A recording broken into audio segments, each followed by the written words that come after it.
Hi guys. Hey, how you doing? Good. What's happening, Dennis? Just working, making some calls and looking for some seller finance stuff. Mhm. What I found this week was for investors was wholesale policies, kind of like infinite banking. Wholesale policies? Wholesale policies for infinite banking. You've Oh, heard of infinite banking or velocity banking or yeah. yeah, I actually have one. So that's Yeah. it. Guys, how are you? Hey, Joe. Hey, how y'all doing, man? This is my Good. first time. I'm here as a Oh, guest, but I'm applying for to be included in the group. So I hope you all see me favorably, and can get me in the group. absolutely. Okay. Man, I hope to learn a few things today, man. So I'll be listening keenly. Alrighty then. Okay. Well, there you are, Joseph Walton.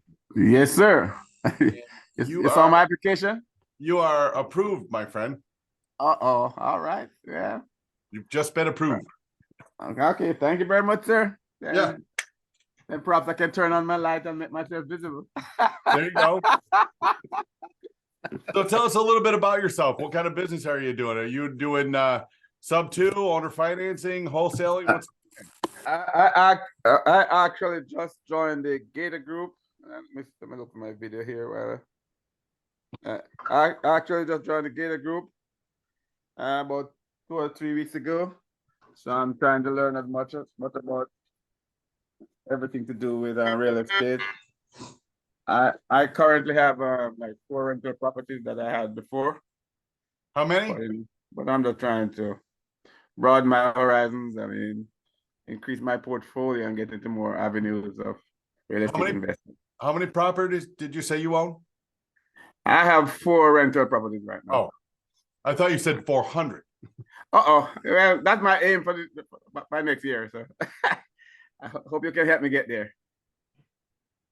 Hello, Well, we everyone. will we'll do our best. Okay. All right. Hello, hello. Hello. Hi. Okay. I So see you. I see you have met my brother Joe. I didn't tell him that. I didn't know if he knew you. Okay. Well, he did forget it. not say Forget that. it. His name does not match mine. Okay. He told me that he was not going to come until next week, Monday. No. When I click the link, they say I'll get an invite for next Monday. Oh, And then I went back and I see where I could actually join today. So, mhm. okay. All Okay. right. Well, listen and learn then. Yep. Okay. I'm trying to get myself on video here, but for whatever reason, I can't get it. So, Well, senior people don't know how to hit the right button. you know what? You'll get there one day. You'll get there one day. Don't worry. Never mind me. Never mind Well, me. we're always we start out the same way, and I start out the same way every week. How many offers did you get out today? Me? I got out 8 today. 8? Oh Yep. my. Yeah. I've only got about 3. And for Joe who's new, is we try to get not try the minimum we should get out is 5 offers a day. What do you call an offer? It's when you call up a realtor and you say I'd like to make an offer on a property, and they say how much, and you tell them how much. Okay. Now that's a verbal that counts, but for me, I generally just send over a contract. Okay. And I will tell you right now that 99% of the realtors are so lazy that if you send over like a letter of intent, they won't even write up the offer. So I just skip the process and just send over my contract.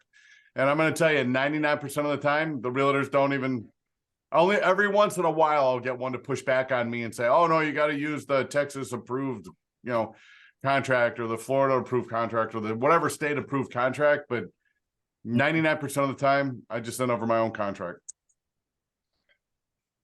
and that counts as an offer. Learn more about that.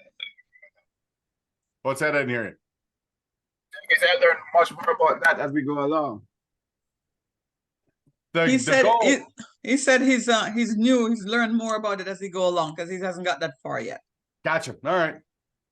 But this is a numbers game business, and you just gotta put out a lot of offers and get a lot of no's. Now, I think you guys know that about 3 months ago, I started the project of buying a coin-operated laundry. Yeah, I remember Okay. you sent out some searches. Okay, let me refresh. 3 months ago, I Did you get started a one? project to go buy a coin-operated laundry. And I bought a list of the coin-operated laundries that are not owned by a corporation, and have been owned like more than 10 years in the southern states. That would be Texas, Louisiana, Mississippi, Alabama, Florida, North Carolina, South Carolina, Georgia. And of the 400 or so coin-operated laundries that are on that list, I've called almost 200 of them now. And of course, the majority of them are no's. I mean, in fact, all of them were no's. But now, because I'm now 90 days into it, I'm starting to call people back. And I've got 2 that said, yes, they're ready to sell. One guy owns 2 of them, and he's so bad at running them, he's going to give me one for free. Oh, that is Wow. good. Like, my partner Shane, who's going in on this with me. He's a part-time washer dryer mechanic, and he's got a buddy that does it full time. This all right. Now, I don't want you to think that this deal is perfect by any stretch of the imagination. This guy is running the income and expenses for both laundromats through his personal checking account. Yeah.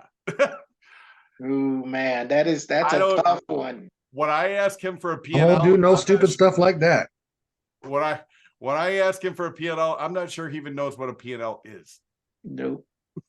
I just went through that. Someone explained to me a situation where she asked him, because she's done other financial services in the past, and she says, well, let me get your PMLs, and let me get your banking for your business. And he sent her his personal bank account. He had Burger King on there and other things, and she's like, and so she goes, I don't know, I'm thinking that might be a red flag. Oh, it's a major red flag. It's major red flag. I said, But I've when heard he says, I will give you the business for free, how do you go wrong? I mean, and so me and my buddy on Sunday, we actually drove to Orlando and took a look at the one. Now that one, the one over in Orlando, that one's top notch. I mean, he's got P&Ls, the whole 9 yards. But he wants to sell because he's got two children, both under the age of 2, I believe. So he doesn't want to own that business anymore. So we're looking at, I'm gonna buy that. But the other guy who owns the one that he wants to give me for free also owns another one that's very well run, very clean. And he's going to 100% owner finance it. Mm. Yeah. So I've just got to massage this one to get the real numbers out of it. And the way you can do it, you can actually take a look at the electricity bill, and you can take a look at the water bill. Mhm. But I'm going to try to get those out of them. What do you get for, what do you offer for like 10% down? Not if he's not asking for any money down. Hell no. That's the one that's giving it to him for free. Yeah, he's giving me one. Yeah, that's the one that's giving me one for free, and then the other one, it runs pretty well actually. He's actually got a woman in there who takes care of the business for him, and then she gets all the money from the wash and fold. Mm. So that one. So what does he get? I mean, he's making money off it. He was saying that the one down in Fort Pierce that I was talking about, he makes like $5,000 a month off of it. mm. And then the other one, you know, that is in Melbourne, he says he's only making like $1,000 a month. But you know, my partner, he's like, I don't know. And I'm like, I'm telling you what, when you've got an owner that doesn't know what they're doing, Mhm. doesn't know the opportunity, I mean, I can fix all of those things. So I'll let you know how that one goes. Can't wait I'm to hear just- this. And this I'm is in just so- this is in Florida? Yeah, it's in Florida. Okay.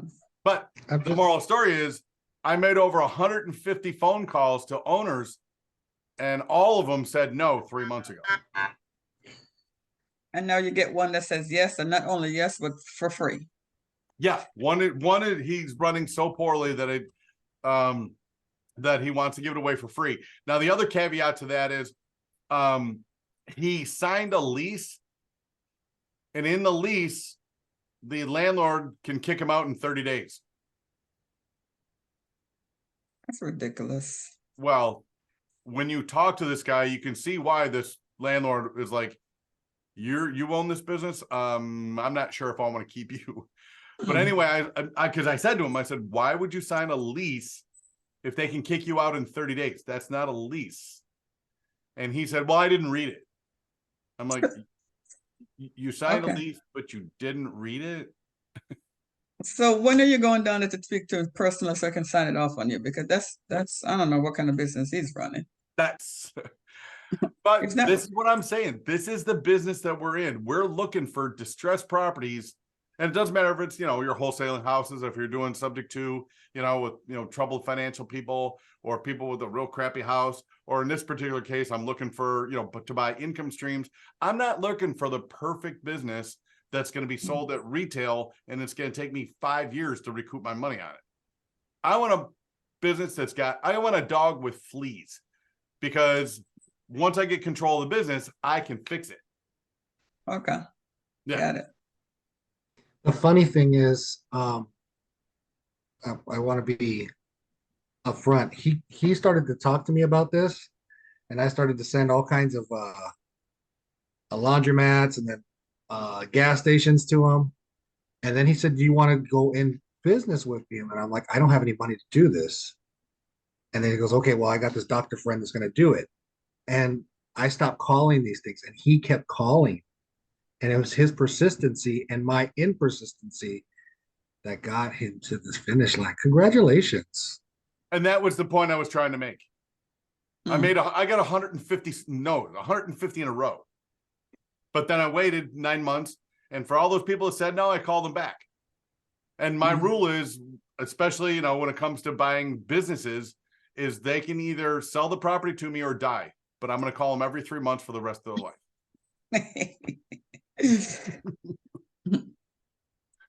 Because what I know in sales is no right now. No, Yep. Time and situations turn no's into yeses. That's true. Unfortunately for all of us, life happens. Okay, I realized I was on mute, but I was trying to ask, are you targeting these southern states? You mentioned Alabama, Florida, and those places. Is it that the coin operating machine, they only work in those areas, or what's the significance of targeting those states? No, people ask me all the time, why do you like coin operated laundries? And I'll tell you this, our economy can fall apart and people will still buy food and they will still wash their clothes. Mhm. It's a recession-proof business. And people say to me, you know, where does that work? I said, coin-operated laundry works anywhere people wear clothes. Mhm. Now, I just choose the southern states because they tend to be run differently than the northern states. The northern states recently have been very anti-business, where the southern states have been very pro-business. Mhm. And, you know, just because of all the stuff that went on in COVID, and I don't want to get into a big political situation, but if you just look at the population, California is now predicted to lose, in the next census, they're predicted to lose 5 seats in Congress because so many people have moved out of California. Now, where are those seats going to go? They're going to go to Texas. They're going to go to Florida. They're going to go to Arizona. You know, Yeah. a lot of people are moving out of New York City because of all the craziness up there. They're moving to North Carolina, South Carolina, Virginia, Georgia, you know, that sort of thing. So what it really comes down to is I do a lot of data tracking, and you want to go to where the people are moving to, where the migration is going, because more people means they need more services. Mhm. So hopefully that answered your question. Yeah, because I have an interest in Alabama, so you perked my interest when you Yeah. Alabama is kind of like a sleeper state. You know, it's Mhm. one of those things you don't realize there's a lot of opportunity in Alabama, but like the United States space program is based in Alabama. People don't realize that. The FBI, some part of the FBI stated to go down there too. Yeah. Mhm.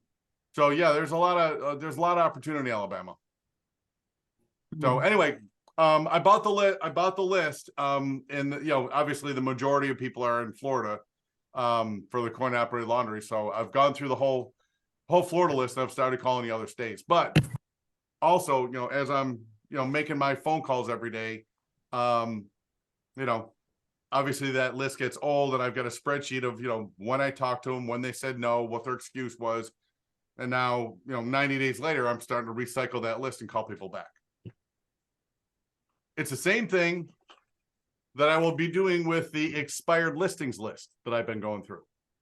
So when I'm making my 7 offers today, that was to people that are on the expired listings list. So in other words, all the people that I've been all the realtors I've been calling have had a listing over 100 days. Most listings are 180 days.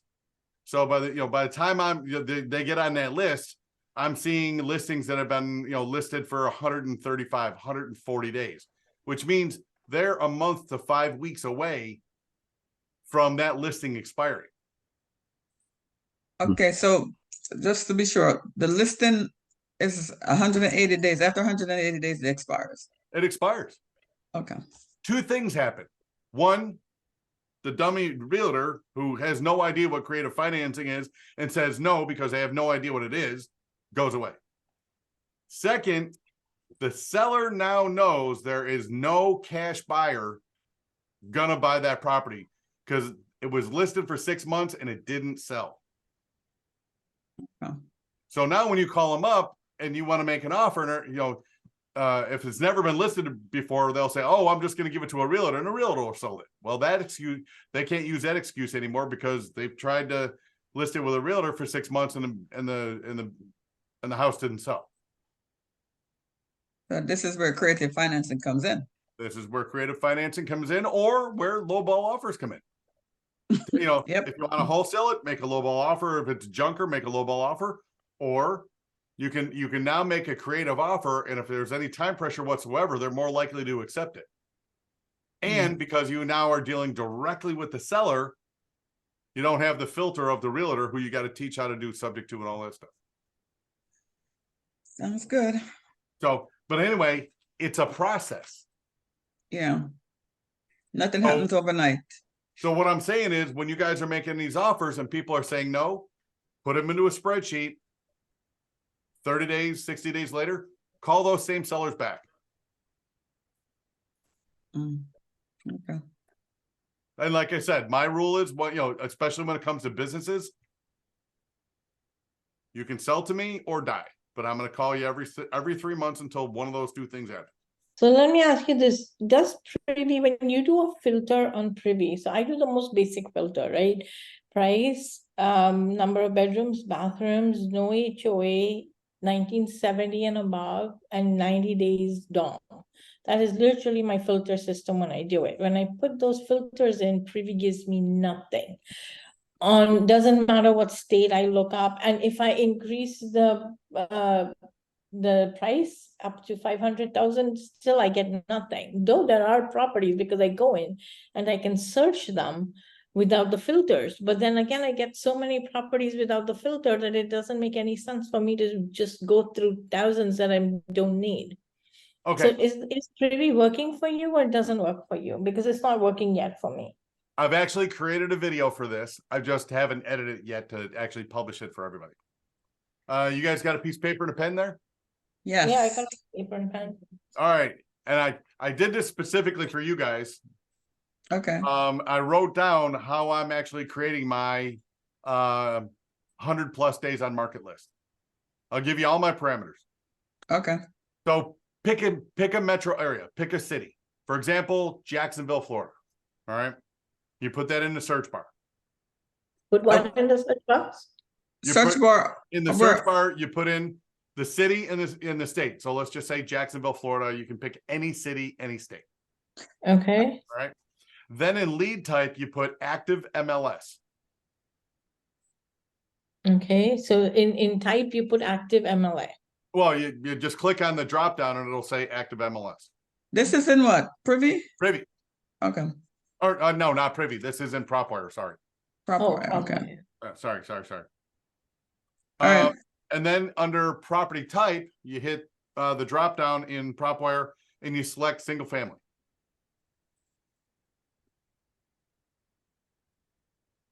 Now, because I'm going after a specific exit strategy, which is pad split. Mhm. Right. So you're going to have to adjust this, but I just want to let you know what I'm searching for is properties that are perfect for a pad split exit. Acquire the property subject to or owner finance, and then I'm going to own these and then pad split them as an exit strategy. So the next step is you go to the more tab, more filters, and in the property filter section, I go to building size and I put in a minimum of 1,500 feet, a maximum of 3,500 feet. Where did those two numbers came from? I asked my rep at Privy, what's the perfect size house for a pad split? And she said, minimum 1,500 feet, maximum 3,500 feet. So that's building size, min max. In that same filter, then select owner individual. That gets rid of all the trusts and the LLCs and the corporations and all that crap. So now you're dealing directly with individuals. Okay. Then in the MLS filter, then you go in and you select days on market, minimum 100.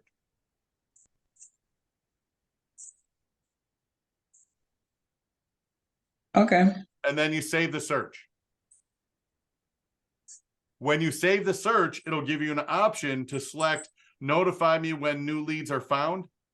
And then you toggle that button and then you put in the email that you want PropWire to send them to, and then you hit save search. And it will pull up that list, the 100 days on market list. And every day you'll get an email like I have 53 new properties found, 49 new properties found, 3 new properties found, 57 new properties found. And the thing about it is listings, because I've got those searches set up for all these cities, all the pad split cities. So, there's literally hundreds of listings that cross over that 100-day threshold now. Did you already send us a list for the pad split cities? Yeah. You sent it already? Yeah. Okay. A while ago. If you want it, I mean, it's right on the pad split website, but I can give you this document. Thank you. I appreciate it if you give I would love it. Yeah. Sure. Do you have a filter for owners that are out of state or what? Because a lot of these properties, the owners are not around.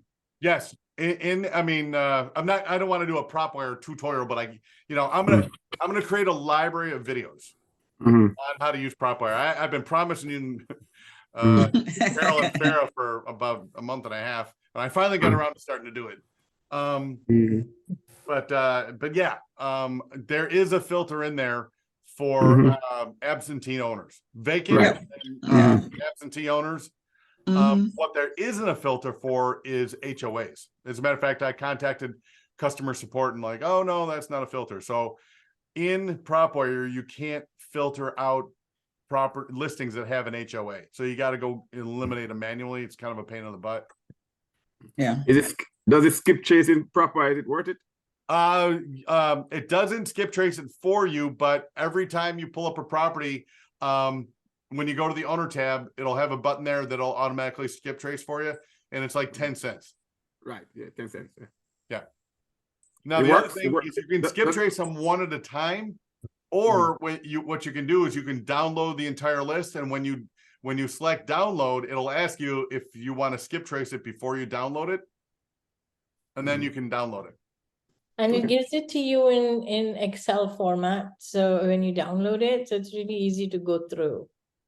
And like I said, PropWire will charge you 10 cents per skip, but Farah has a guy over in Pakistan that'll do it for 40 cents. 4 cents. 4 cents. 4 cents, sorry. Yes. 4 cents. Yeah, and I used them. So we just send it, no, I guess we have to talk to Farrah about Okay. that. Now, here's my other question. I don't know if I should go after this property. It's a really nice property in a good area in New Jersey. I was looking at it for a flip or even wholesale. He's asking price is 270. The ARV is coming up to 535. So it's almost a 50-cent deal. In New Jersey, it's kind of unheard of. However, when you go into more detail, they say there's an outstanding mortgage of $400,000. Who would pay the mortgage if I bought the house for the listed price of 270? Hang on a second. It's a good question. All right. What is the name of the town or city that the property's in? Newark.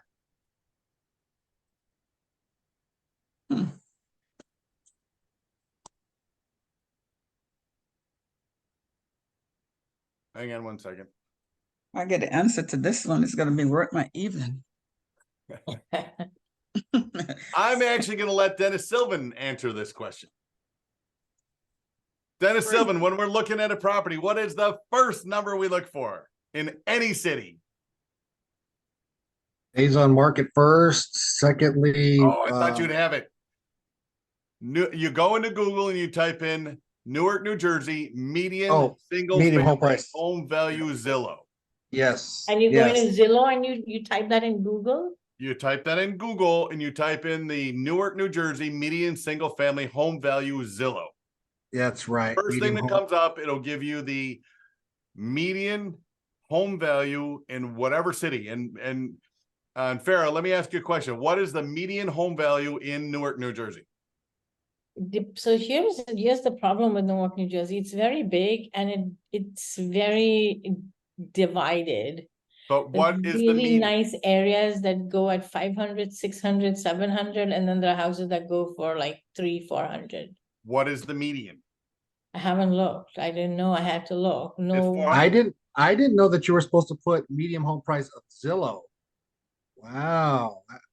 Because this guy tells me this every single time. He doesn't even say my name anymore. Medium home price. This is how he talks to me. Medium home price. Medium home price. For the next several years, we're going to be in a downtrending market. So the number you got to know is what is the median home value? We want to be in the market below the median for the next 3 or 4 years. The reason why the houses at 500,000 to 1.5 million, keep in mind, for people to go out and get a new mortgage today, the lowest mortgage you're going to get now is 7%, which means 18 months ago, you could get a mortgage payment that is 1/3 of what the mortgage payments are today. The answer What is that is 400 done now that mortgage payments have tripled over the last 18 months. a $250,000 house has a mortgage payment of $2,200. No. What I'm saying, well, wholesale. No, what I'm saying is, for whatever house, the mortgage payments have tripled. Yeah, So now all the buyers between 500,000 and 1.5 million, anybody buying a house bigger than 1.5 million is not getting a mortgage. They're writing a check. It's a different buyers, different world. But the people between 500,000 and 1.5 million, their mortgages have tripled. And what has happened in the last 18 months, mortgage applications are now at a 30-year low. The last time mortgage applications were this low was 1992. I was a sophomore in college. There's a storm. What that My means son is was there born are that no year. buyers in the market. So to go back to your story, now that we know what that number is, what was the asking price on the house you were talking about? 270,000. The ARV on that particular house was 535. Okay. The 535 is probably suspect Mhm. because what? we're in a downtrending market. Okay, but I did the ARV and that's what it came to, 535, 860. And what condition is the property in? It needs work. But it's not that bad. Like, I'd say medium renovation. Okay. So, where you need to start on it, if you got a 535 solid ARV. Now, are you going off of home values, or you've seen 3 properties that are similar that have sold in the last 90 days? 3 properties that are similar sold in the past 6 months. 6 months, too far out. Okay, That's what I mean. You got to be real careful nowadays because the Okay. market is ticking down. okay, All the guys I follow, everybody, I mean, from Robert Kiyosaki to Cardone to so many, everybody knows this market is going to collapse. How it's staying up is only because we're really squeezed on inventory right now. But the market will not sustain these super high levels.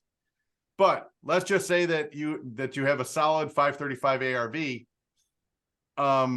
If you're planning on wholesaling this, either wholesaling or rehabbing, it depends on, well, You see, the problem with doing a fix and flip is you could end up getting stuck with it.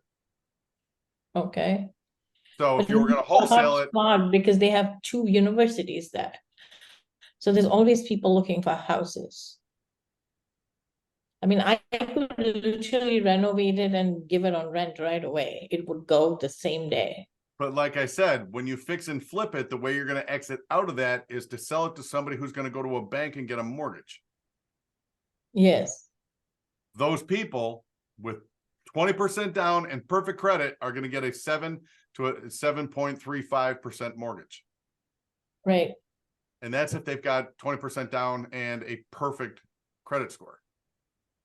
Anything Okay. less than that, it's going to be over 8% now. Okay, But let's say at 535, you wanted to have a wholesaling exit strategy, sell it to a rehabber who that's what they do and they don't care about that. yeah, At But what 40% of ARV, you would need to get that at 214. 214. But what happens to the second mortgage? Yeah, just what rolls happens over. to the outstanding $430,000 mortgage that's outstanding? Okay, so let's go back and do the numbers again. So the balance on the mortgage is $430,000. He's asking list price is 270. Who would owe the balance of the 270? The note We owe holder, it, would we owe it? Well, here's the thing. All right, so you said the property's got a first on it? I'm sorry? The Yeah. property's got a first mortgage on it? Yes, Well, how much is the first? 430,000. Oh. Well, So between he's the ARV trying- and the mortgage is $100,000 difference, basically. exactly. What's going to end up happening is you're going to get to closing and the bank's going to say, no. You owe us $430,000. You can't sell it for 270 unless he comes to closing. With $160,000 cash? Exactly. So that's maybe a question that we need to ask him. So what if she could negotiate? He dropped that 200 to like 100,000, and then she can do a sub on the 400, a sub to on the 400. Well, see, here's the thing. But not for sell, not for fix and flip though, but you have to hold it. Hang on a second.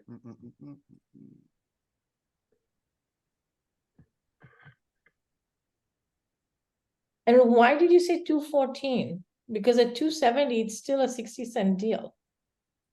But no, there are no rehabbers buying at 60% of ARV right now. No one. Okay. No one. Where they're buying is at 50% of ARV.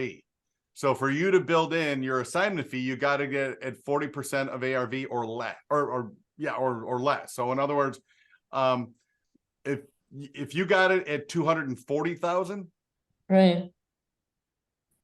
then you could add in a 5% wholesale fee and sell it to a flipper who does multiple homes a month for 50 cents on a dollar. Well, that's what I was going to offer him was 250. I mean 240.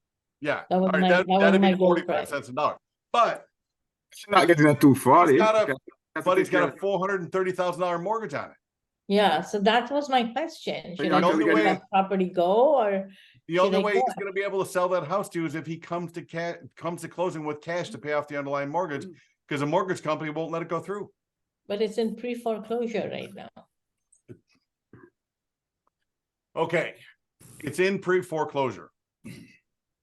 That's a good Yes. piece of information. What I will tell you is that the bank, just because of how they have to report to their shareholders, is not going to, you can try to do a short sale on that, but I wouldn't bank on it. So in other What's a words, short sale? okay, so what it is you get the property under contract, you get the seller to sign an authorization to release. So in other words, you now have the authority to speak on the seller's behalf about the financing of the mortgage. You'll fax Okay. that over to the bank. It'll take a couple of days before they get it through their system. Once you get the authority to speak about the finances of the mortgage, you can then ask if they will take less for the mortgage than what's owed. Okay. Now I can absolutely tell you on a $430,000 mortgage, and if they got to drop the mortgage by $180,000 to get it down to where you could buy it, they are just going to say no, and they're going to let it go to the sheriff's auction. And what'll end up happening is they will take possession of the property and they will keep it on their books for 6 months. So here's my question. Wouldn't somebody have told this guy that you can't sell your house for 270 if you don't have the cash to pay the rest of the mortgage? He might be desperate. He might think he might be doing what everybody does, is looking for the next biggest person that'll get into trouble. Okay. If you did a sub 2 on this thing, the property needs work, and it's just one of those things that this guy's, if it was a perfect property, it Right. might work. Okay. All right, so this is in pre-foreclosure. How long till the auction? I don't know. They haven't given a date. I mean, I just went into pre-foreclosure in August. Okay. It said Liz Pendez, August 18th or whatever, 19th or some date like that. And this is September. He's a month in. He just got his notice of Liz Pendens. Yes. It'll probably be 6 to 9 months before it actually goes to foreclosure auction. Okay, so I'm thinking of calling this guy and asking him if he will be paying off the rest of his mortgage or what the situation with the mortgage is. Because it's a good buy. It's not a bad house. If it's in pre-foreclosure, there's a reason he can't pay the mortgage. There's no way this guy's going to have $160,000 to bring to closing. Okay, so then I should just let it go because it's too complicated. Well, no, don't let it go because it's too complicated. Let it go because it's not a good deal. Well, isn't that the same thing? No. And Mike, Mhm. can I say something? Absolutely. Personally, I don't think that this seller has a leg to stand on because he's gonna lose the house in anyway. Yeah. Perhaps the better approach would be to approach the bank, like you suggested, because he's not gonna get the 270 from nobody, the 230 from nobody, because the house is not worth it. He can't. He He owes can't get 430 on the property. His floor is right, 430,000. right, right. So the best approach would be if you can get in touch with the bank and negotiate you taking over that loan or whatever the case may be, because he's basically out of the picture. It's just a matter of time. It's just a matter of time. Yeah. So he's just trying to hold your ransom because nobody's gonna pay him that 270 and then go pay off that 470, that for something for a house that only value $500,000. He clearly doesn't understand what's going on. Right. He can't sell it for 270. His floor is he's got to pay off the underlying mortgage to sell it. Mm-hmm. Now, to take over the property at $430,000, you could do that. Hang on. But I'll lose money if I do that. Right. But that's why I say if you're a sub-2 deal, because he might have a 2% loan on it. Because I That's came well, that's across the other this calculator Right. that's really good, and it told me nope. that's the other question. What are the details? All right, first off,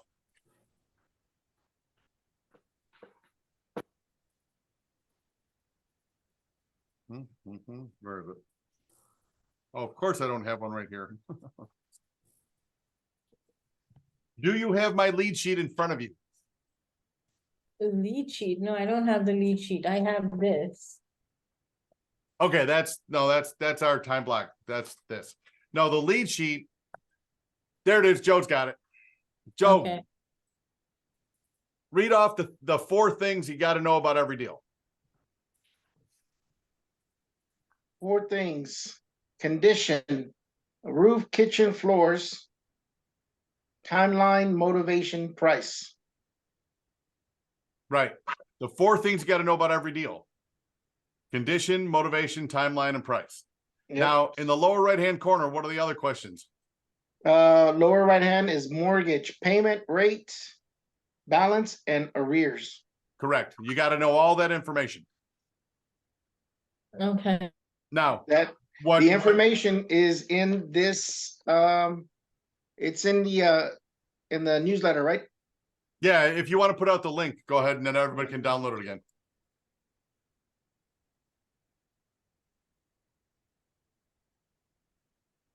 So in other words, if you have all that information, then, I can take a look at it and figure it out. And again, Joe made a good point. What's the rate on this mortgage? Yeah, I don't know. I haven't. I'm here gone to that tell you far if it's in the 2 to 3 range, or maybe maybe a little higher than 3. Well, he bought a house 10 years ago. Yeah, So but rates whatever were the still pretty high. going, Rates were still pretty high 10 years ago. Refinance. so I can ask him how much it was and maybe do a sub-2. If right, and the thing is, you could probably wholesale it to Pace if it was like 3%. Pace would jump all at a 3% mortgage. Pace would jump all over that. I was watching one of his videos, and it's like he does these magic deals from God knows where, and how he does them. All right. And he's So like, oh yeah, I did this let's deal, talk I about did that. deal. Let's talk about that. You're a member of the sub-2 community, right? Yes. Well, I don't How many- remember. I kindly know it. I'm part of it, but kindly, I'm not a paid member. How many people other than me, you, and everybody on this call are members of his sub-2 Facebook group? 118,000. Yeah, I was gonna say a zillion other people.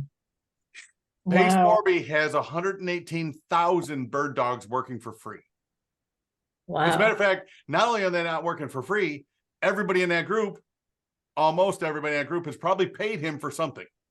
A Yeah. gator program, the sub-2 program. I have paid whatever him the for hell he's selling nothing. this week.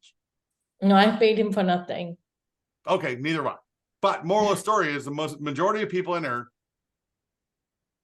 are working. He's got 118,000 people that are out there, and when they find a deal, they send it over to Pace. That's why you see him making videos of the absolute screaming deals.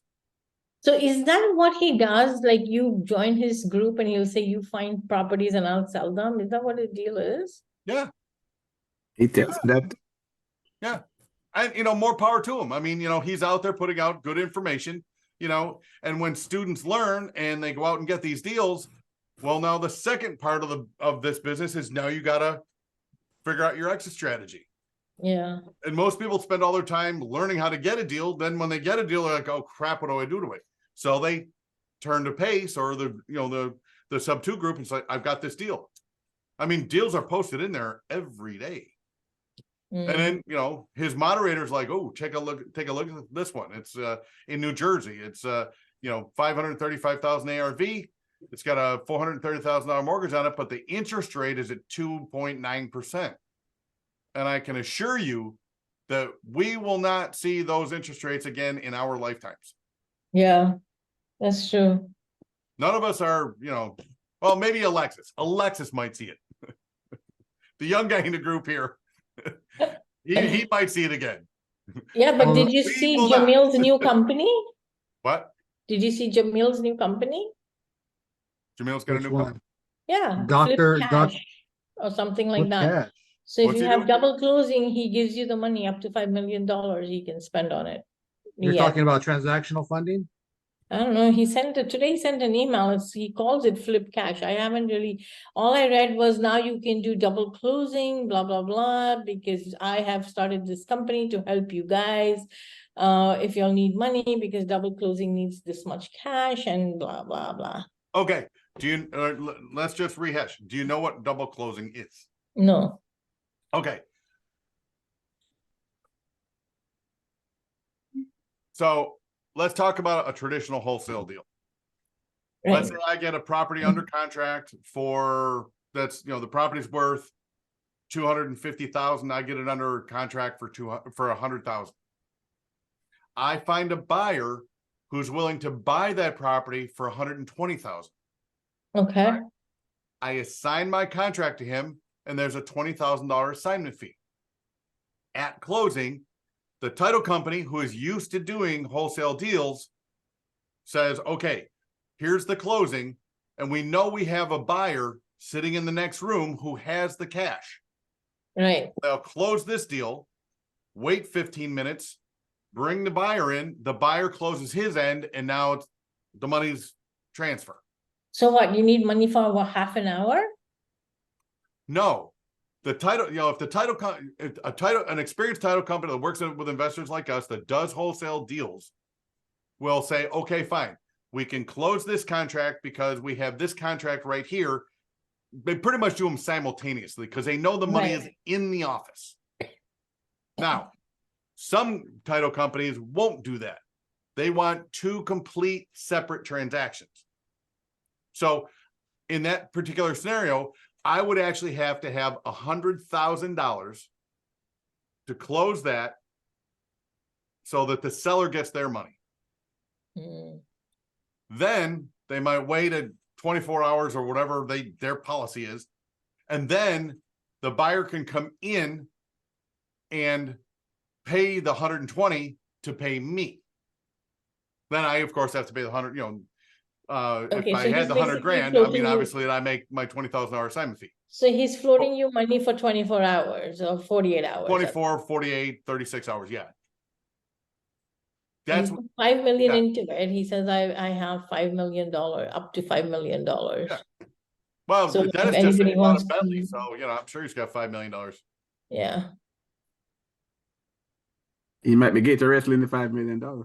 And I say it every time we get on this call, every Saturday in the Astro Elite group, the moderator announces the 20 or 30 people that have just joined that week. Keep Every in mind, Saturday, what call are you on every Saturday? it's not a call, it's a post. Oh, post, yes. In the Astro Elite group, there's a post of the 20 or 30 or 40 people that joined the group that week. Yeah, The only way to get in that group is if you paid him $8,000. yeah. So, I've been tracking this for a couple of months now. Jamil's making $350,000 to $360,000 a week. Oh, yeah, yeah. just from Easy, students easy. joining Astro Elite. That is why he can do, that's why he can do that, right? He can open that company up and put $5 million in there. And that's why when he was interviewed by Grant Cardone said, how much you making? He said, I'm making $1 million a week. Well, Yeah, what Cardone meant was how much you making flipping houses. And Yeah. Jamil's answer was he was making, $1 million, a month. Well, he's making $1 million because he's got new students every week. exactly. Which good for them. Don't get me wrong. Good for No, them. it's And good it's the for same thing them. with Pace. Why does Pace make, videos of these screaming deals that, he makes seem like they're out there everywhere, which they're not. But it's because he's got 116,000 people that are referring him deals. Because his Right. students are giving him deals left and right. I mean, He if can you look cherry at pick the Kevin, deals. yeah, Kevin Cho sends all his deals, and Kevin Cho is like 20 years old, and he's sending them all those deals. They're not sending them to Wow. me. They're not sending them to Michael. They're sending them to the person that gets them. That's why he promotes Keegley. That's why Jamil promotes Keegley. I mean, I had Keegley this week call me now finally. Do you have any deals? Because they didn't have any deals. They call me once a week too. And it's not a bad thing. Both those guys have worked very hard to build big community. And actually, Jamil's community is actually tiny compared to Pace's. Yes. Just go into the Pace sub 2 group and just go to the member section and look at the number of members. I think Jamil's is only like 20 or 25,000, but Pace is 118. Yeah, but it's all a hustle. That's what it is. At the end of the day, what they do is hustle. Yeah. That's all it is. I mean, the day they stop hustling is the day they're gonna stop getting people. Well, the thing about it is, I mean,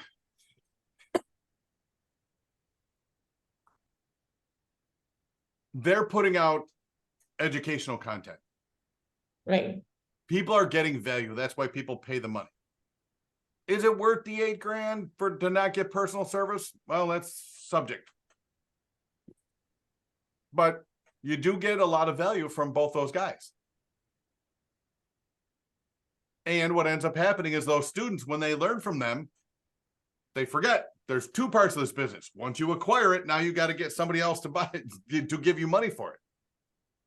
And a lot of times they just put it in the group or they send it to Pace, and Pace is like, this is a deal that I want. And then he makes a video about it. Like, look, I've got this screaming deal at, 2.5%, and they're everywhere. Everybody join my group, pay me money, and you'll find these deals. Well, Right. when you join the group, you find out it's not that easy. You have to do more calls. You have to do so many calls. I mean, putting out 5 deals is good, but you still have to do a lot of calls to investors or direct to seller. You have to call. Yeah. I started things- this call by telling you, I decided to buy a coin operated laundry. I made 150 calls, got 150 no's. A lot of people can't handle 5 no's. One of my former mentors said it's funny that success leaves hints of what you have to do. Regardless, anything you do, all the principles stay the same. It's about the numbers. It's a numbers game. You got to get out there. You got to make your calls. You got to get kicked around, and eventually you'll toughen up. You learn. Just like Jamil with this funding company that he just started. He shares experiences that he had this week with that company. Funny that the thing that he just described, I just went through firsthand and took like 5 pages of notes on each and every part of the conversation. It's all the same. If you're paying attention, you're gonna learn. And especially, and here's the thing is like my old mentor said, success leaves hints. If you're paying attention, you're gonna see it because I'm taking action. So the only way this works is you got to take the action. Gotta be an action taker. I And just, everything is a numbers game. I mean, I was in insurance and that's a numbers game too. How Yep. many clients can you get? Mhm. That's why I have my time boxes. Yep, track Because everything. What that does is it keeps you accountable to consistency. And that's why I start this call every time with minimum 5 offers every single day. What you track is what you achieve. What you measure gets managed. The problem is with this, when you're looking for a mentor is probably going to hold your hand. A coach is not. A coach is not going to hold your hand. A mentor Right. may, because they're going to pay you a little bit more. Yeah. And what you have to do, like I witnessed at the meetup last Wednesday, which was, I don't know how to explain it to you guys, but it was, I don't know. They're calling. They're just calling. That's all they do is call. They call on their hand dial or their dialer. A lot of them don't have it. The ones that are doing they're No, not doing Mojo. They're not doing a dialer. They're doing hand dials. And Oh, wow. but some people, they have a dialer. And so it makes it a lot easier to do it with a dialer than it does with a single dial. Picking up your Right. phone and dialing a number. So they go through the list. You remember, you guys ever gotten that list for your county or your city? Jameel and Pace paid whatever money, and there's a list that they'll give you. Their support staff should give it to you. And there's a list. And it's probably 50,000 people, 50,000 agents, whatever. Yeah. Yeah. And you just call the list over and over. And then what you also want to do is follow up with the ones that are saying, okay, I might have something for you. And then that's how it goes. But if you don't follow up, you cannot shoot them in the foot. You have to shoot yourself in the foot because it's your responsibility to follow up. And if you want to see somebody who's really great at using the dialer, look up Nathan Harris. Nathan Harris, I interviewed him and I got, we dug into the numbers and he actually started to analyze, while we're going through the interview. He spends no more than 20 seconds speaking to a realtor that says no. And all he's doing is he's calling up, asking the realtor, do you have any houses that need work? If they say no, he hangs up the phone. And by hanging up the phone, it's just hitting the button and then batch dialer just dials the next 3 numbers. First person to answer, it drops the other 2 numbers and he's talking. Hi, my name's Nathan.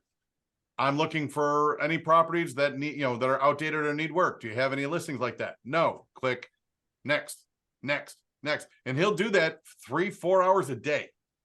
And Nathan has the list of all the realtors in Florida. It's like 50,000 realtors. And when I interviewed him a month ago, he'd spoken to 30,000 realtors in Florida. Nathan what? Harris. Nathan Harris. He's in Facebook. Look him up. The problem is He's in the Astro group. He's in the Astro group all the time. He actually goes live while he's making phone calls in the Facebook group. You can watch him. Yeah, his virtual office. Yeah. Yep. Mhm. He does He it has he does it every single day. You can sit there and watch him. Listen to him. He has no time to talk. But the one thing that Jameel and Chris Iman said, because Jameel was interviewing Chris Iman, and Jameel doesn't say this, he should be more direct and it would make more sense to everyone. He goes, well, if you have a job, you have to do the job or they will fire you. You have tasks to do. If you don't do them, you will get fired. But when you're an entrepreneur and you're working for yourself, if you don't do the task, do you fire yourself? No. What do? You cause blame and fault. And where does most of the blame and fault go to? Usually someone else and not yourself. So the question is, probably we can answer this again in December. If you're not closing deals, like I'm not closing deals, whose fault is it? Is it Michael Grady's? Hell no. Is it Joe's? No. It's Dennis Sylvan's. All true. I should fire myself or write myself up. Yeah. All true. Yeah, when you become an entrepreneur, there's a lot of responsibility that you're not aware of. See, when you're really good at a job, you're really good at one aspect of a job when you're working for an employer. And a lot of people think, well, you know, I'm so good at what I do. I'm the best person at this company. I'm going to go out and start my own company. Well, when you start your own company, now you wear all the hats. Finance, marketing, Right. you wear HR. You got to deal with the lawyers and compliance and all the other stuff that goes with running a business. And then you find yourself not having enough time to do what you're actually really good at. So what ends up happening is you start blaming other people, like Dennis said. So at the end of the day, you got to understand, and you'll hear Russell Brunson talk about this. A business that doesn't have leads will not be around long. The number one thing to focus on when you start your own business is leads. Leads. So And the I do first have thing one you can outsource is once you get consistent leads, you outsource that so that you don't have to do it. Now, when you outsource it, they might stop because you hired somebody that sucked. I don't know about, Fair and I talked about this on Saturday, but I tried out, the last 2 weeks, I tried out a cold caller who was supposed to be completely 100% trained, and she wasn't. Oh, I discontinued her. So did I I. stopped So the did I. service. So did I. Yeah, I meant to ask you guys about that. You both hired the same person? Yes. Same person. Okay. And after the first 4 days, because I kind of look at that first week like training. On Friday, I had actually created a sheet that said, I want to know, by day, I want to how much. No, and she's using batch, so I don't care how many dials.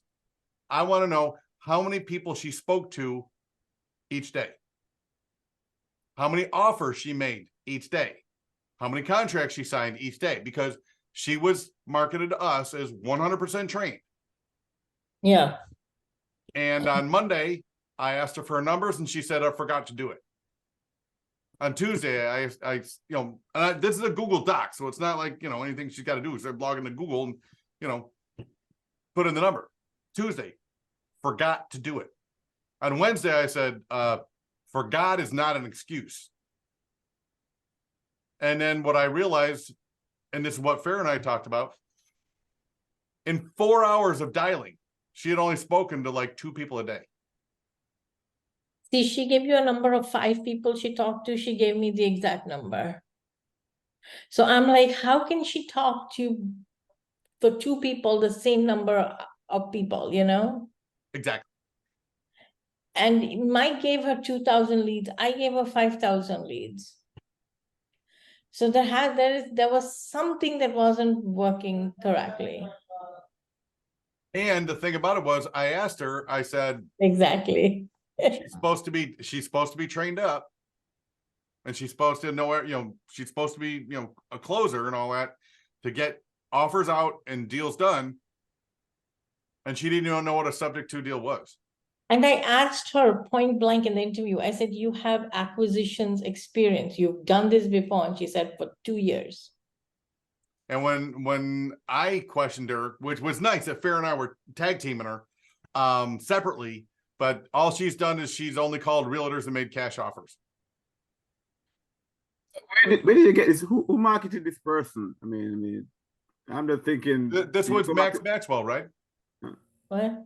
Do you go back to Max and say, hey, listen, what you're giving out there is crappy? I mean, whatever the case may be. So at least he might not even realize that this is happening with his students or whoever it is. I don't know. You got to ask Farrah that one. I don't know. What? Olivia, where did she come from? Who told you about her? So Sean told me, Sean is with Jamil. He used to be on his support team at one point. Sean Hammond. And he told me, and then there was another guy I talked to. And so I talked to also Lamasu Leads. I don't know if you've heard of them, but they are a lead generation company. They will only generate leads and they do not overlap. So if somebody's already taken, say you're doing Tampa, Florida, and that market's taken, they're already looking for leads for somebody else, they won't take you on as a client. They're very picky. Their prices are crazy. It's $10,000, $20,000 a month. And so I spoke to him and he was like, Maxwell runs a really tight ship. We should look into that. And Sean had already told me about him. And this is somebody else telling me about him who's, coming from two different worlds. So I believe them. You should write a review so I don't go to them next time. So there you go. Maybe it wasn't Max Maxwell or it was somebody out of Jamil's office, but Right. she was nowhere near the level that we That needed. they were told, because I asked her, she says, I have 2 years experience doing acquisition. And I was very specific. I said, you have done acquisitions, you have negotiated before, you have put things under contract. And she goes, yes, for 2 years. So she's telling me she's done that for 2 years. I'm thinking, wow, she has more experience than I do. Right? And then, and I had her going after the pre-foreclosure list. And I gave her the script, all And you then have to she do is tells read. me your numbers are bad, which is not possible because the probate numbers, the company we bought it from actually goes down to the courthouse and brings the data from there. Yeah. So, and I paid a lot of money for those probate leads, right? So I know those numbers are right because we've called a lot of those numbers ourselves. And she's telling me, oh, the numbers are not, they're not in service. I'm like, what nonsense are you talking about? These are relative numbers. The people who owned the house had died. And with the pre-foreclosure, I gave her the script and the couple people she did speak to, she came back to me and she said to me, well, what do I say when they say I don't want to sell? Now, an experienced closer would not ask me that question. Yeah. I mean, I wrote the answer, for her, that she should have known. She told me the same thing. She says, I spoke to one guy. He did not want to sell to us. He wanted to go through a realtor. I'm like, so did you tell him why we're better than the realtor? She's like, well, his house was really good. So I didn't want to tell him that. That's not a I'm closer. like, what nonsense are you talking? What you just said didn't even make sense. Yeah. So needless to say, and again, going back to being a business owner, take a long time to hire, short time to fire. Yeah. Did Connor or Andre call you? No. They called me. Connor offered me free services for 3 weeks if I gave them another shot with another caller. I said, I'm not interested. Right. I said, you lied to me the first time around, and that's all it takes. I'm Yeah. like, when you're in business, you cannot be lying. Yeah. You can't give us somebody that you say is a closer that is no. And I said, he told me Olivia was the best he had, and that was the only one available. So how can you give me somebody else who's more experienced? I said, he says, oh, we hire every day 4 or 5 people. I'm like, what nonsense. Yeah, yeah. I mean, anybody can go out and hire a caller, Yeah. But then I got to spend a month or two trying But to. Jamil is opening up a VA service too for his elite actual flipping people. And he says they're going to be based out of Canada. And they're going to be costing $6 to $7 an hour. I don't know how he's going to pull that one off. Not in Canada. But Canada is what he had said. Yeah. Yeah. I'm still waiting for that to come up because I would grab that. And he said that he's going to hire a team who are going to train all his VAs. In Canada, Canada's base salary is more than us. Yeah. So how is he getting them for until and unless it's like you do a closing and we'll pay you $1,500? I don't know. I don't understand. I don't know. I mean, I'm just guessing because I don't know how we'll get them somebody in Canada for $6 to $7. Buy my shiny new thing. Buy my shiny new thing. I got a shiny new thing. It's October. Shiny new thing. Buy my shiny new thing. I mean, did we talk about this 2 weeks ago about some shiny new thing? Yeah. Oh, yeah. Pace is interviewed by Cody Sanchez about buying boring businesses like corn operated laundry. All of a sudden, Pace has got a course on how to buy boring businesses. Yeah. because AI helps you do that if you have the right plugin, right? I mean, I was on Facebook and this ad popped up.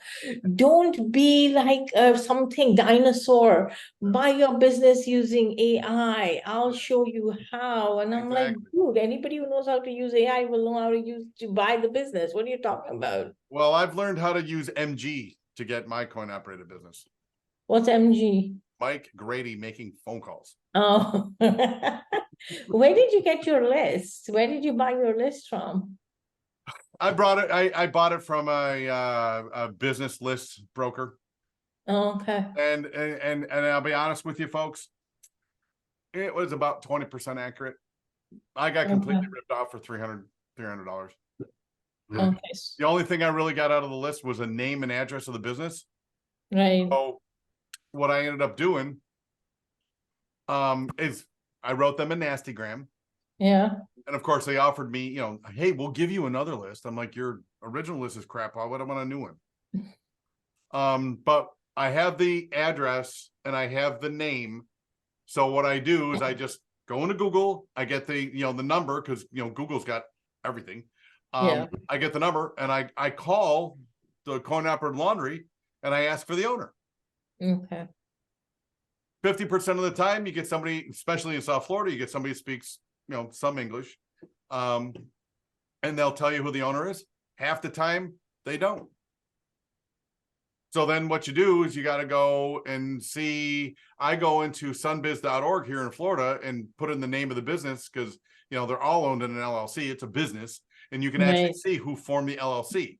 And then what I do is I skip trace the LLC. And then I probably get another 50% of those. You know, That's so a lot of time. it's a lot of very lot of time time. consuming. It's a lot of time.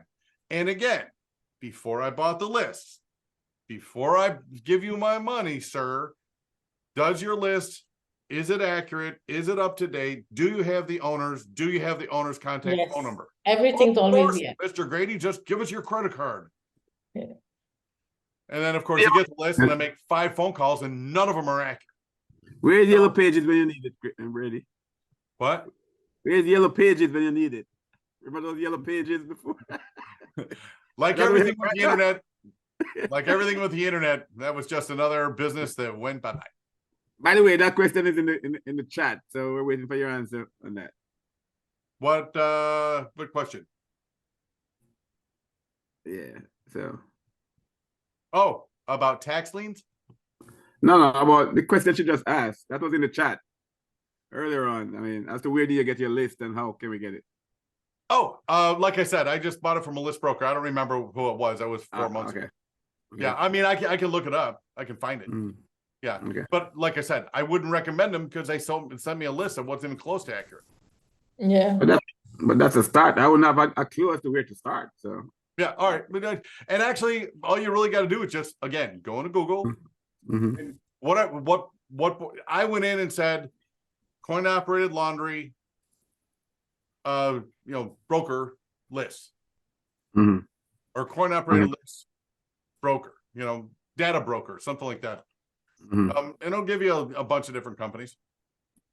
You can buy all kinds of information lists for anything. Oh, anything. When I had my travel business, we could buy, you know, client lists, people who like to travel list, and you name it. My destinations, you could buy the list. Yeah. But again, what I ended up doing, you know, I got this list. It wasn't accurate, but what I did is I had the name of the business and I had the address. Right. Of that, I can, you know, I can do a little bit of skip tracing, manual skip tracing, and that's what I did. So, Yeah. you know, one of the things the list also did is it had the name, it had the phone number, the public phone number of the store itself. So like I said, I would call the store. Half the time, they would tell me who the owner was. Half the time, you know, they thought I was immigration and they wouldn't give it to me. I'm not kidding. I'm not being funny about that. I mean, I started to learn Spanish, and I would, especially in South Florida, I called up sometime and they're like, no hablo inglés. Florida, California, oh my God, California, you've needed it 20 years ago. Yeah. But like I said though, of that list, just, you know, And again, persistence. Set a goal. I'm going to make 10 calls to coin operated laundry. I'm going to make 10 calls to apartment building owners every single day. Yeah, that's what I'm doing for arbitrage rental Airbnb. Right. So what I did is I just made 10 calls, every day. And, I had the name, it took me a long, an hour and a half every day to find the owners, find the phone numbers, call up, I've got a spreadsheet, if they told me who the owner was, I would say, can I speak to him? That sort of thing, and you just, if you got to eat an elephant, you do that one bite at a time. You got 500 phone calls to make, you make them 10 at a time. Yeah. Sounds like a plan. Yeah. And it doesn't matter what list it is, if it's the days on market list, if it's a pre-foreclosure list, if it's the probate list, doesn't matter. Just And you'll always hit, like, I've been calling these apartment buildings for the rental Airbnb for a while. And today I found 3 apartments, one after the other. I said, yes, we do it. We'll let you sublease. Yeah. And one of them has a monthly rent of $925. Yeah. And I'm like, okay, that sounds good. I can make a lot of money doing this. Yeah. Hustle. It's all about hustle. It's all about phone calls and hustle. Yeah, that's all it's about. Anyway, I gotta go feed my son. So I will Enjoy. talk to you all next week. And just to update you while we're on, Bye, Farah. Bye. files on my desk for doing the financials. Oh, thank you. I spoke to 2 people today for the money, and I sent the documents over, so fingers crossed. Do you mind if I give the guys the details? No, go ahead. 16 unit apartment complex for sale price 1.8 million. Seller will finance $1 million. We just got to come up with the 800 grand. Okay. It's in Lakeland. I went over and looked at the property, took pictures and stuff like that. And I was walking around taking pictures, and a guy pulls up on a moped. Kind of asked me what I'm doing. I said, looking at buying it. He got real friendly. He's the maintenance guy. Oh, you guys gonna need an EMD on that one? Well, we're gonna see. We're still trying to come up with the 800 grand. Okay. So I have somebody who's willing to do second position of the 800, but they will only give 80% of that. So we have to come up with 160,000. Right. And where is this located? Lakeland, Florida. Okay. And according to the financials that I just put here, the financials have the property in an 8% cap rate. That's on the low side of a good deal. It's a good deal. At 8%, it's a good deal. It's not a great deal. It's a good deal. If it was I'd prefer it at a 10% cap rate, but in today's marketplace, probably not going to find too many of those. Right. And in talking to the maintenance guy, all the roofs are less than a year old. So there's 8 buildings, 16 units. The whole place, each building's been painted fresh in the last year. And 2 of the buildings have been replumbed. The only thing that in walking the property, it needs a parking lot. So seeing as how we're going to give the guy 800 grand, he's going to throw in a $25,000 parking lot for us. Wow. That we'll negotiate that. Okay. But Yeah. this is and the thing about it is I got the name and the cell phone of the maintenance guy. And what I'm going to do is I didn't get a chance yesterday. I didn't get a chance on Monday because Monday was a short day for me. But tomorrow I'm going to call that maintenance guy and get the owner's phone number. Yeah. The owner's on vacation right now. Yeah. Yeah. Farah told me about that deal weeks ago, so she was thinking about it. So Yeah. yeah. And the So if thing you about need EMD, we'll let you know.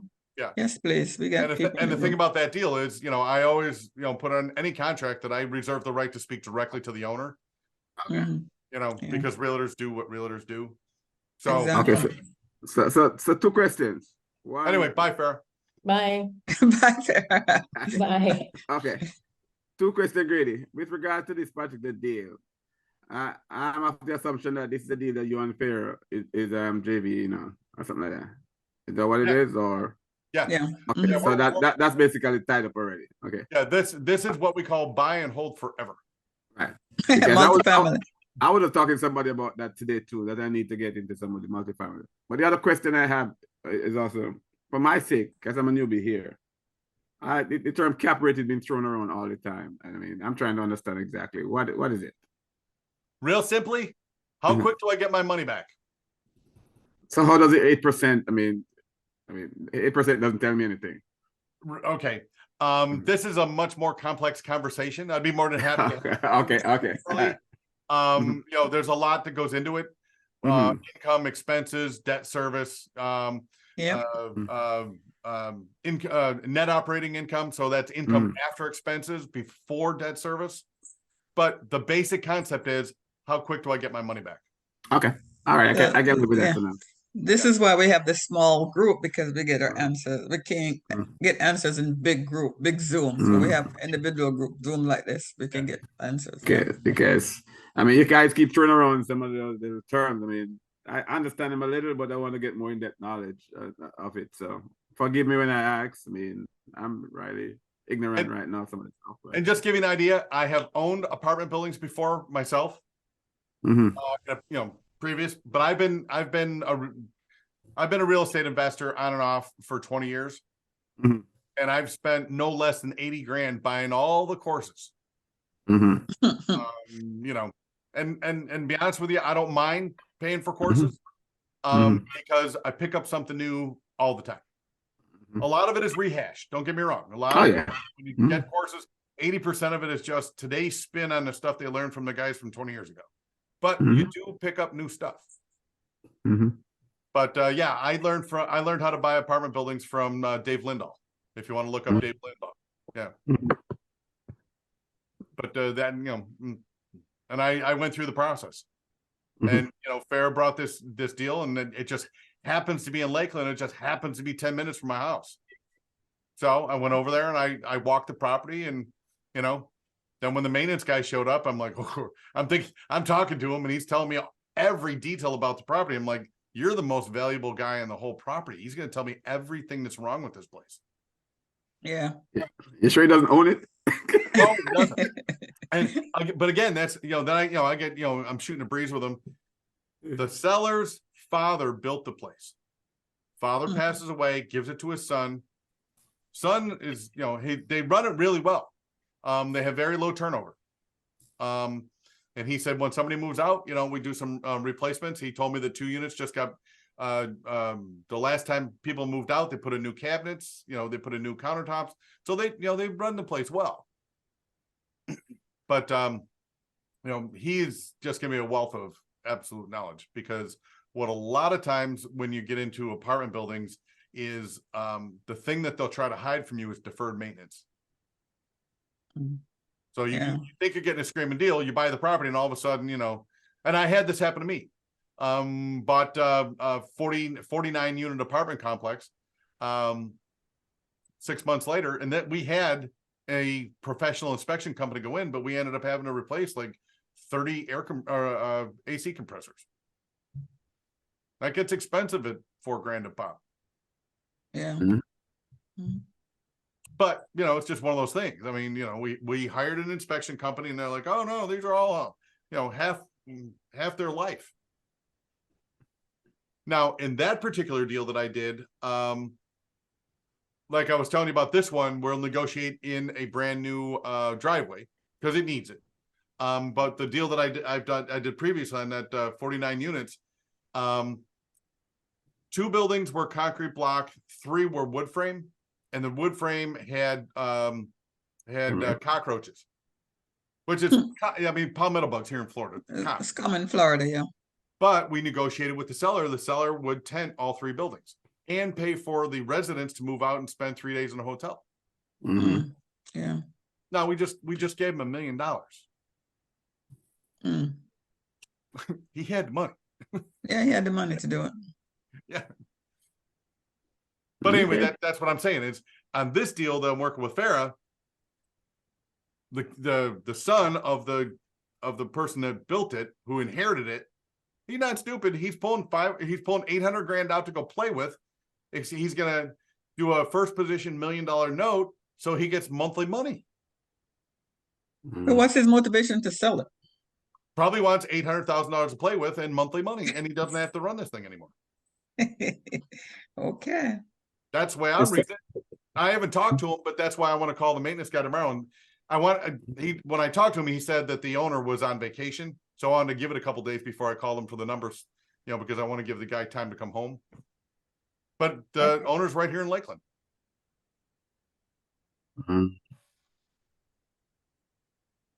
So, Yeah. Good deal. I can't wait for it to end, for it to go on a contract and see what you guys have. Yeah. Because she told me about it when she was thinking about it. I said, wow. And then the numbers on the prospectus look good. I've just got to go through and verify them now. Yep, verify. Yeah. But by the way, are you guys gonna need funding for that 120,000 that you need to finish the What's deal? that? Are you guys gonna need funding for that 120 that you need to close the deal?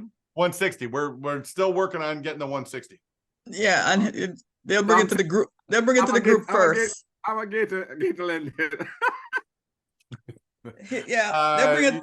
Not bring it to Gator. the group. This is no. That's not Gator lending. That's PMI lending. Yeah. Yeah. That you're going to tie up that money for a while. Okay. Yeah. All right. Yeah. You're going to tie and really you're probably going to, the person that comes in with the 160 is more likely going to be a partner. Okay. All right. Yeah. Okay. Cool. Something to think of. A silent partner. About that. A silent partner. Silent part of getting the equity. That's it. All right. So let me go back. The Mhm. apartment buildings I own, I brought in a partner, and Mhm. because I was young and stupid, I let him be the operator. Not anymore. Mm-mm. That ain't happening anymore. Yep, experience.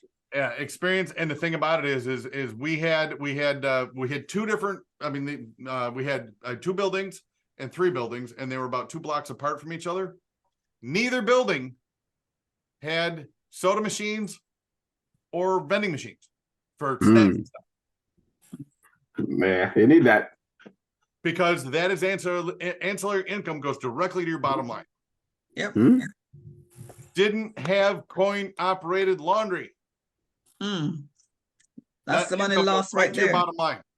Yeah. And what I learned from Dave Lindahl is you learn to look for what's called profit centers. Like when my neighbor, Shane, who does a laundromat repair stuff, is when he started talking about, I want to invest in one of these with you. I said, okay, fine. And when we go to these 3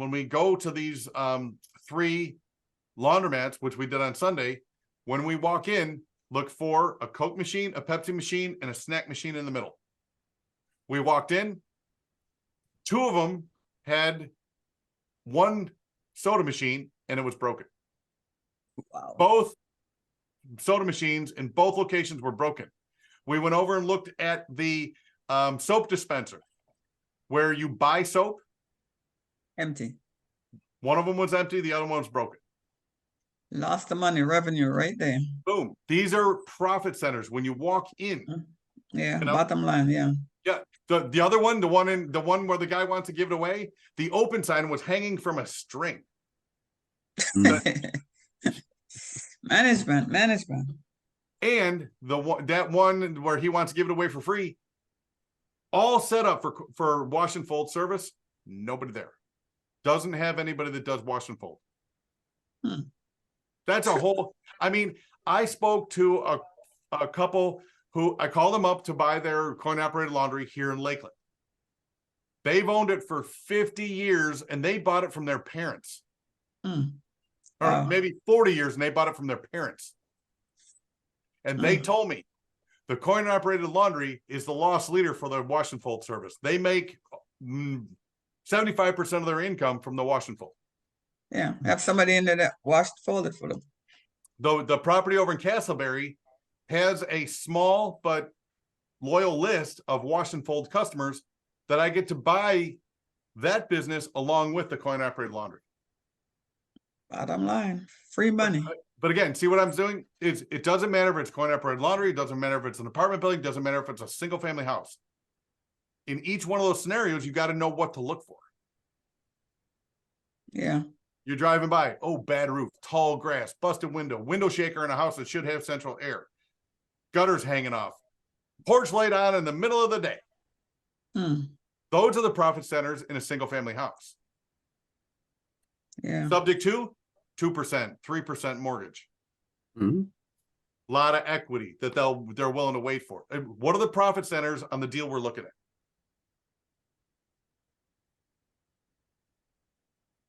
Yep.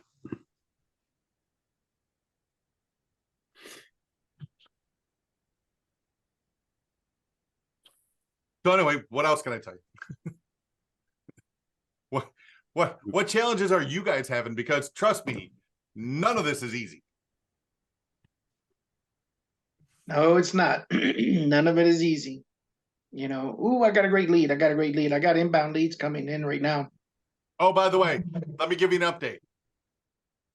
The Chicago deal that fell apart. Yeah. Oh gosh. Chicago deal that fell apart. It's bank. And my buyer, who is a sub-2 student, signed my assignment fee that on the first line says non-refundable EMD. Okay. I, before engaging priority title and escrow, asked them 3 questions. Can you do a deal in Illinois? They said yes. Can you do a subject to deal? They said yes. This is the language I have in my contract. Is this sufficient that the seller, my seller, and my buyer do not, if the deal falls apart, I get the EMD back? And it's the language that Pace put out to make sure that you give instructions. And that one's going to court, folks. It wasn't good enough for Illinois. Even though an employee of the company told me it was sufficient. And I have the proof and I have the emails. But it went to their lawyer and the lawyer said, it's not sufficient. And by the way, we're going to farm this out to one of our lawyers and we're going to take the legal fees out of the $3,000 EMD. I did not sign any documentation that said that if the deal fell apart, that they would get their legal fees out of my EMD. They're just taking it. You have a contract. Now, am I going to fight with a lawyer? Am I going to spend 10 grand on a lawyer to go after a $3,000 EMD? No, that's what they're banking on. Well, yeah. But this is 2022. And there's this thing called the internet. Right. And at the press of a button, 250,000 real estate investors just got a notice, do not use priority title and escrow. That is true. And I sent an email back to this snotty lawyer. I am in receipt of your email. Just wanted to let you know, 250,000 real estate investors now know how you proceed. And Yep. I'll update them every time you send me an email. Maybe you don't think twice on that. He can fight this in the legal system. I'm going to fight it in the court of public opinion. Yeah. Some of them are slick. I have learned with my other businesses, with Dig and Anchors, you can fight with the people on social media or just give them what they want. And I've learned it's much cheaper if you just give them what they want, because you can lose tens of thousands of dollars or millions of dollars when somebody gets out there and starts bashing you. And I'm not the kind of person that's going to do it maliciously, but I am going to tell people exactly what's happening. And I also posted in the sub-2 group, that document that Pace has to automatically get your EMD back doesn't work. At least it doesn't work in Illinois. Let's put it that It way. doesn't work in Illinois. Yeah, Illinois is one of those states that I really look hard at contracts if I'm going to do anything in Illinois. And again, I asked the company and they said it was sufficient. And then they completely ignored it. Yeah, and that's why I go, when we do that, I go one step further and I ask the title company, I send them mine. I said, this is mine. Do you have your own version that you would prefer to use? Yeah. you know, and if they say, yeah, we've got our own, of course, well, then fill that one out, shoot it over to them, get it back. Yeah. You know, and then I've taken one step further than that, and I have the seller send an email. I release the funds. You know, and If the deal falls apart. But what I'm if it saying falls is, apart. no, what I'm saying is the buyer, the person who I assigned the contract to, is the one that's fighting for the EMD back. Oh, but you Even already though- put it. But how did? So you're not getting that? You already have it. You are getting it. No. The So buyer, there's the subject to student pays his student, the buyer. I'm a bad person because I told him the $3,000 is EMD is non-refundable. Okay. I sent him the contract. He signed the contract. I stated it. We agreed to it. He signed it. And now he says I'm a bad person because this is my practice. He misunderstood and he signed it. Once you signed it. You kept the EMD. I'm trying to keep the EMD. The title company will not give it to me. Even though he signed the assignment agreement and its first line says non-refundable EMD.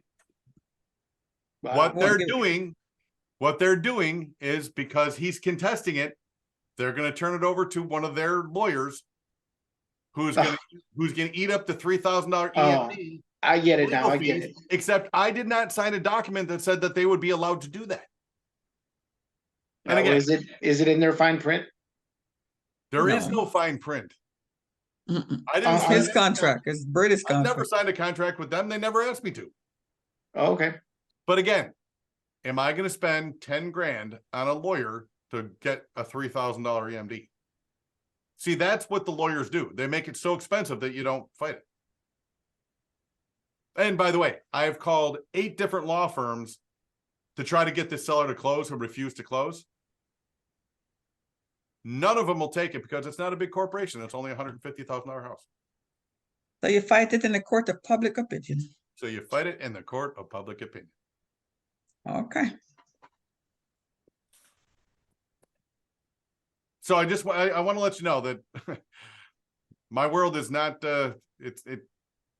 I'm not creating videos like, oh, this is the greatest deal in the world. I do these every single day. No, that is not how this business goes.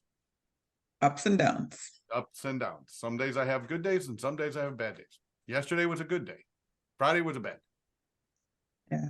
Let me ask you, I mean, with regards to the conversation with the title company, I mean, I know you might have a verbal conversation with them, but did you, I mean, perhaps send them your copy of your contract and said, can you sign off in agreement that you agree with this or you will do this? That's what I was saying. I did that. I asked them, I sent them an email with those 3 questions. Can you do a deal in Illinois?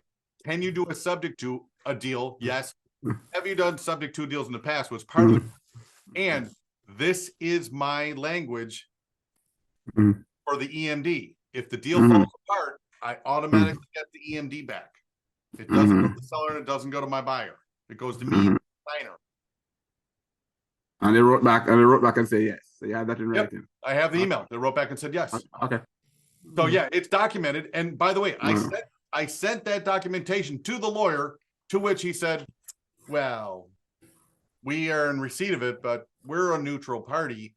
And, you know, we're going to send it off to the lawyer who will put it in front of a judge. But the legal fees are going to eat up the $3,000. That's Illinois. That's Illinois. By the way, Illinois. I do want to say one thing I didn't know, because in 20 years, I've never had a seller not close, as crazy as that sounds. But I did learn, and I don't know if anybody's ever taught this before, when you assign your contract, you're assigning away your legal rights. I think I've heard mention of that before. I heard you said that a couple of times.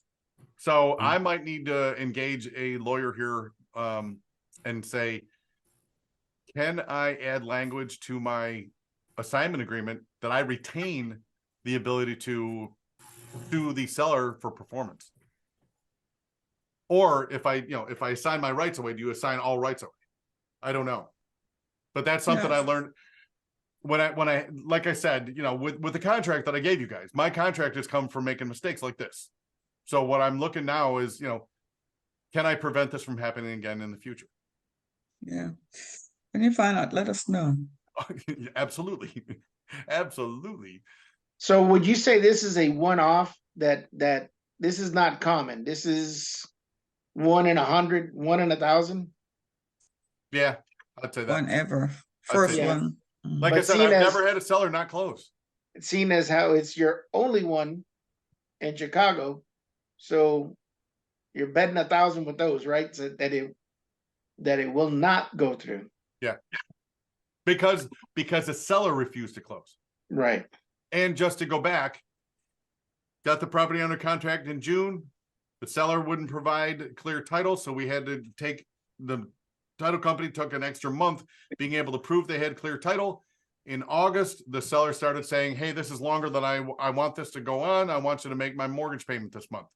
And then by the time, you know, and I said no to that, and by the time we got to closing in September, she started with, I want you to make 3 months mortgage payments. You said the seller refused to close Correct. the sale? Yeah. The seller refused to close because I wouldn't pay 3 months of her mortgage payments. Uh-huh. Yes, it's completely 100% illegal. And that's what I'm wondering, because there's no, I mean, I've never It's got- heard of where a seller has the Exactly. right Neither had I. to refuse to sell. Neither Once had there's I. a contract, the buyer can back out, but not the seller. Right. And yes, Hey, it's 100% illegal. Yes. Right. I have a Yeah. breach of contract. I have a Yeah, it's a breach of contract. There's no argument there. right. But I there's think not. I've called 8 different law firms, and all of them are like, yeah, there's a clear case of breach, but man, this is too small for us. We don't care. So is this EMD with the seller or with the proposed buyer? Buyer put up the EMD. Okay, well, that's a different case. But with the seller, I don't understand. It's all on the seller. Yeah, but the right. I mean, Mm-hmm. but again, I found out that I can't sue her for specific performance Right. because I've assigned away my rights to my buyer. Yeah. Oh. And then on the flip side, it says non-refundable EMD, and the buyer wants the EMD back, even though he signed it and understood it was non-refundable. So you get hit on both sides. Right. So bottom line is, I don't put my head in the sand. I take a look at what happened, and then I try to make sure that it doesn't happen again. Yep. Learn, experience. Experience. let's say hi to our new guest, Ralph. Ralph Allison. Yeah, what's going on? Hey, There. Ralph, you're up in Nashville, right? Yeah, I am. How we Redneck doing? Vegas, baby. What'd you say? Redneck Vegas. Oh boy. Yeah, you can say that again. What do you got going on in your business this week, Ralph? So this week, I do have a couple deals that came on my lap, but they're not from Nashville, though. They're from Boston, Massachusetts. I got one in Springfield. I got one in Worcester. I was gonna get all the information before I even bring it to my man right here, Kevin, because I mean, he always asks me for more detailed contract. Michael always asks me for more stuff, so I'm waiting for those details to come in. You're using my lead sheet too, right? Yeah, the one you emailed me. Yeah. So I'm waiting. I have one that I already have all the details. I'll email that to you later today. Okay. We're just looking for a buyer for that one. And the other one in Worcester, the gentleman just messaged me and asked me if I'm the end buyer. And I said yes, because I remember last time we had one, I said no. And then the seller didn't want to sell to me. And your answer is correct because you'll double close that. Yeah, that's correct. You're the end buyer for 24 hours. You're still the end buyer. Yeah, so I'm working. Those are the deals I'm working on in Nashville. I'm still trying to get the ones I have around me. I don't know that seller, for sale by owner seller. She didn't want to sell to me, so I don't know another game plan. We can go from there. Well, the rule of thumb is she says no. Time and situations turn no's to yeses. So follow up with her once a month. True. Gotcha. I'll do that. And just keep in mind that today's prices are not going to be tomorrow's prices. Amen, brother. Amen. But what did he say? He did not want to sell to him, or he didn't want to sell at all? So I'll give you a little preface. Basically, I down the street from me, there's a sign for sale by owner. I told the lady, she asked me, I asked her everything. She told me how much she went for the house. The house is like run down, really bad. And then she told me, oh, are you gonna be selling? Are you gonna be the buyer? And my mistake was I said no. I'm just part of a group of investors that are looking for investment in the area. My task is to just secure the properties. And then she said, no, well, I don't want to sell to you. I want to sell to an investor. I'm like, I'm part of a group. And then she said, no, I don't want to do it anymore. I'm all set. So that's where I'm at. So my mistake was I didn't say I was the end buyer. I mean, you're within a group of investors here, and I mean, I'm sure you could work on something for one of them to take the lead and get it. Oh yeah, no, that was the whole plan. That was the whole you. plan because I talked to Mike. I talked to Michael about it even before I did call her. But she called when I called her. I didn't expect her to answer, so she caught me in the middle of me just doing other things, and then I said no to that question when I wasn't supposed to. So I'll fix that. Like you said, I will keep retrying and talking to her and see where we go from there. Like I said, you can't buy experience. True. Yeah, I had a realtor call me today on a deal that I looked into a month ago. So they'll come back around. Yep. They'll come back around. I hadn't even saved her. You know, I did what Mike said. Hey, make an offer. So I made an offer. And I wrote everything down, but the only thing I didn't do, I didn't save her number, her name to her number. So when she called, I'm like, I don't know who this is. So I answered her, like, she's like, oh, you looked into this like five weeks ago. And I'm like, okay, you know, and the different price this week, right? Huh? Was it a different price this week? Oh, it certainly was than 5 weeks ago. Oh, and I'm still patiently waiting for the callback. Okay. All right. It might have been a good thing waiting for a callback. It was a good thing for you not to remember her. Then she realized that, hey, you know what? You have other deals. You're not so much interested in it. So she's the one coming to you now. So you have the upper hand. Yep. Yeah. Yes, I do. Yep. Do you keep right now? What Mike is what Mike says all the time. They're going to call us back. Our job is to just track everything. Yeah. Write down that when you make that call to the realtor, immediately add them to your contacts. You know, and put it in the note. Made an offer on this property. That way, when it pops back up, I just look at the contact, and there it is. How many of you guys are using Google Voice? Google Voice? No. When I'm making calls, I use Google Voice. Oh, by the way, that ringing, I finally figured out how to get rid of the ringing. On the Google thing? Because I have a Google number. Yeah. But with that's the Google number, the Google Voice. Right. With that number, in you know, not only do you get you know, the storage, yeah, but you also get contacts.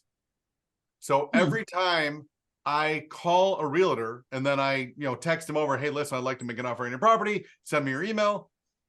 What I do is I put their name and then I put agent, you know, in brackets, and then I'll put their the state and the city. Okay. So when they call me back, it's just not a random number. It actually says, hey, it's Joe Figueroa from you're in San Antonio, right? Yep. It'll be Joe Figueroa, Texas, San Antonio. And Okay. then what ends up happening when he call me back, I pick up the phone like, hey Joe, how you doing? Yeah. I've And got I've got almost 800 contacts in Google Contacts now. wow. All right. I gotta go look for my Google number, start using it. To stop using my own number. And it's free. Yeah, it's free. I stopped using mine also, and I have a third phone, or a second phone.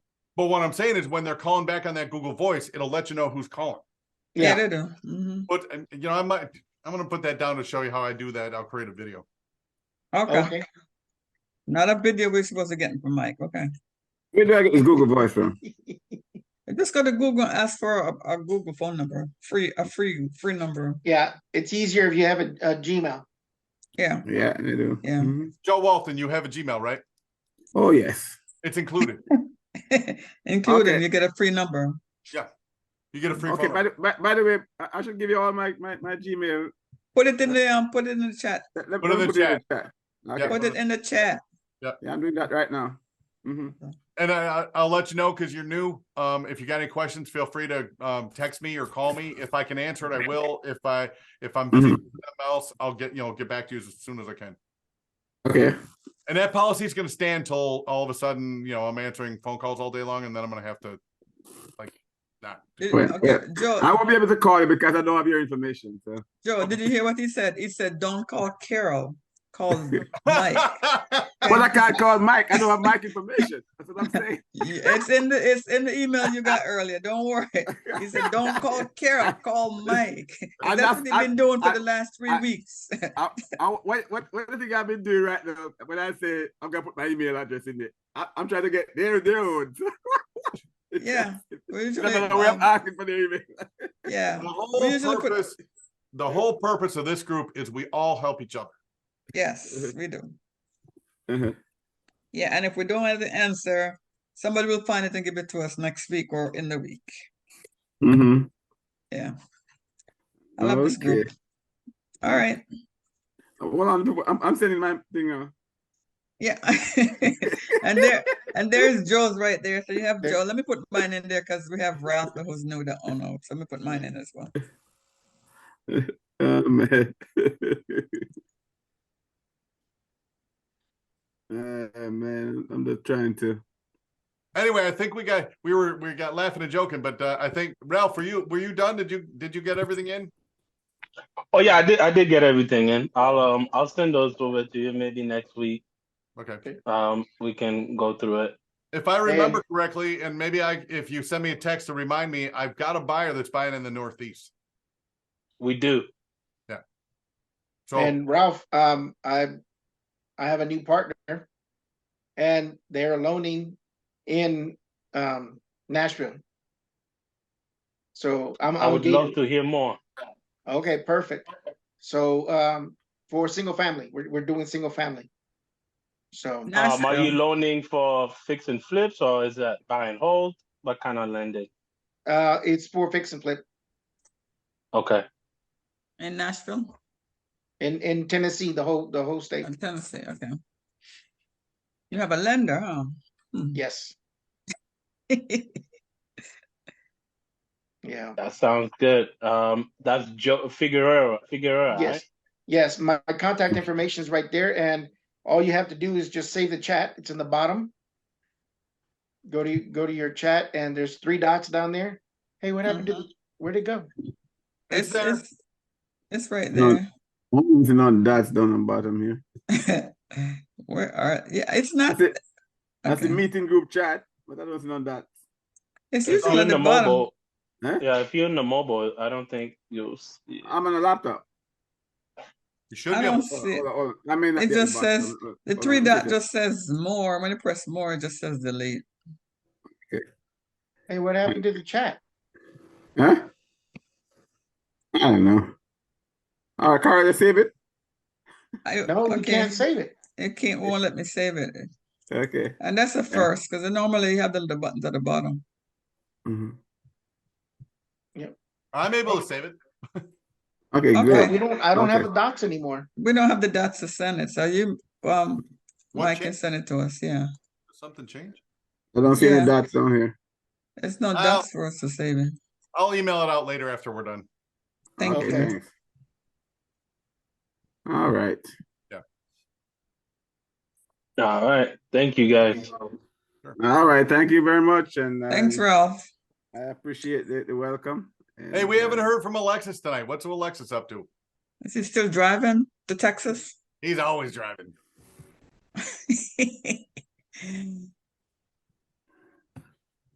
Yeah, I just asked him to chime in. yeah. There he So is. what's up, guys? Hey, Alexis. Alex, are you driving? Yeah, as always. Texas? Yes. I ain't trying to leave too far anymore. Okay. Not worth it. But yeah, just doing the same old offers I put in. I think I only put one. I intended to put more, but there was no answer from some people that I hit up, and but it wasn't accepted. It was not accepted. But I'm getting a little bit better at negotiating. I think I'm taking mental notes, so that way I can get a little bit better every time. And as a matter of fact, Mike or anybody else, do you guys record your calls when you talk to agents or sellers or buyers? Sometimes I do. I don't. I probably should. How do I do that? Do you guys have like an app or is there like a Yeah, special feature? I have an app. I put it on here. Okay. Yes, please.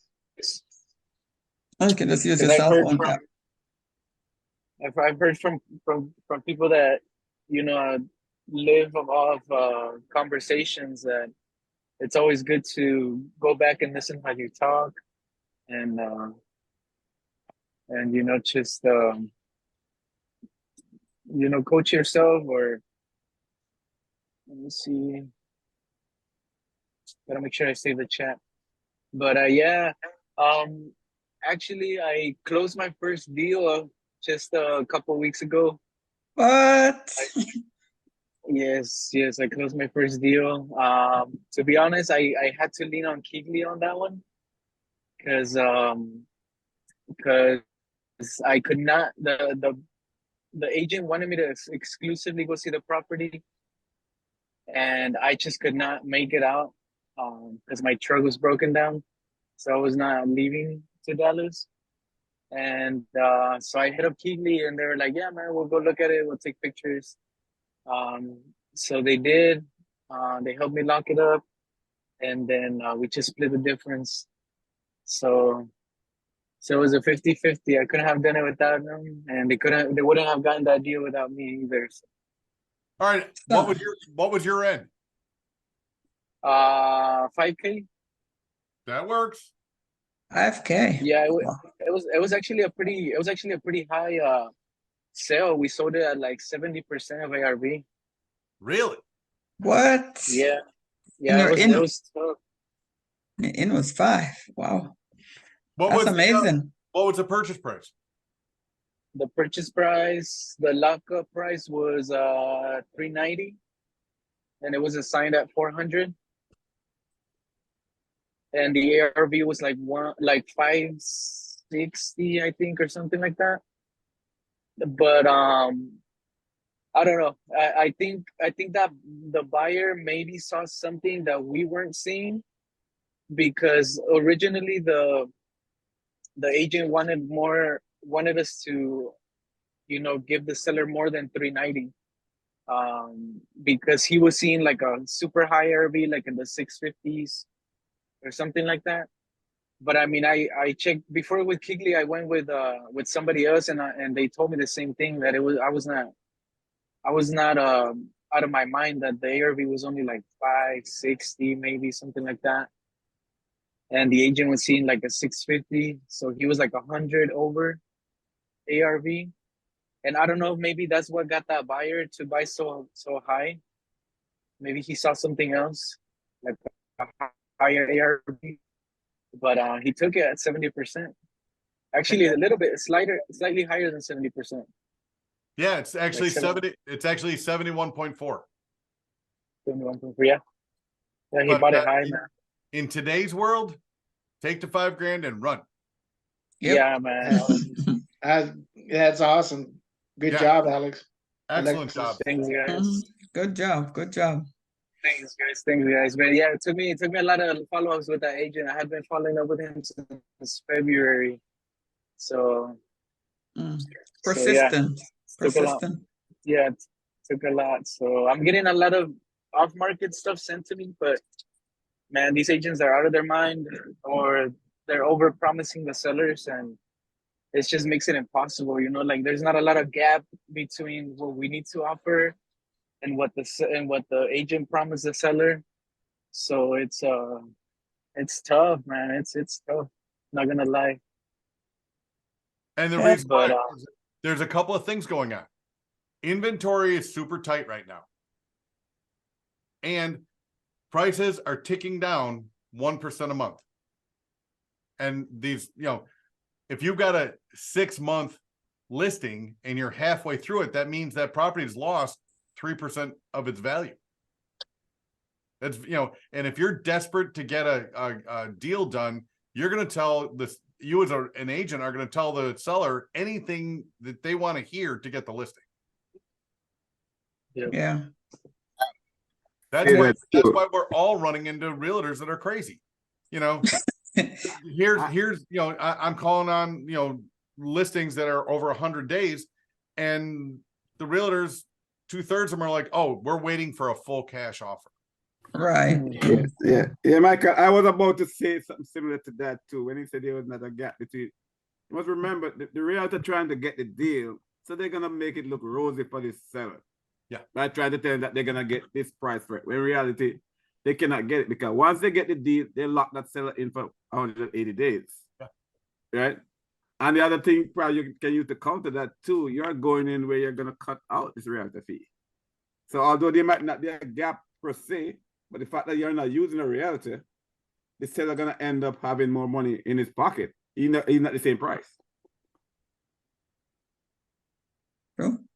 But hey, congratulations on getting a deal done, and congratulations on working with a Keegley and getting it moved. yeah, man, you got that right. It wasn't the first time that I tried to push with them. They had helped me with one in the past, but yeah, they made it happen, man. It was good. It was good. Thank you guys. Appreciate it. Did you work with Fred's office on that one?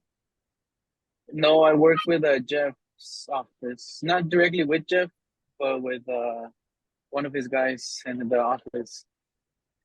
Was it property in Dallas? Yeah, it was in a good property. I mean, a good neighborhood. I think it might have been in a gated community, if I'm not mistaken, or close to a gated community. I don't know. It was ARV was, like I said, above 500,000. So it was in Grapevine, Texas. Grapevine, Texas, and that's I believe it's gonna be like northeast of Fort Worth, so it's like in a good area. Yeah. So Great job. You're the winner chicken dinner this week. yeah, guys. So I mean, hopefully you guys get to lock up something. I know you guys probably got some good leads. So hopefully I get to lock up something too, because I want to do more. I want to do more. Yeah. I don't want to just So stop now you there. want to work on number 2 and number 3. Yeah, man. Yeah, trying to keep the momentum going. I had some stuff that was promising, seller financing and sub 2, and the day of sending out that contract, sellers accepted the contract, and then my sub 2 guy comes back to me and tells me that he miscalculated the numbers, and we had to kind of adjust our offer, and that was a deal breaker. The seller was like, "Nah, we can't do it." And then the sub 2 that we had, it was an HOA property, so numbers were gonna be tight for a long-term rental, and we had to sell it on a wrap, and I don't think it couldn't be done. couldn't be done within the 7-day inspection period. So Stretch out your inspection periods from now on. the what?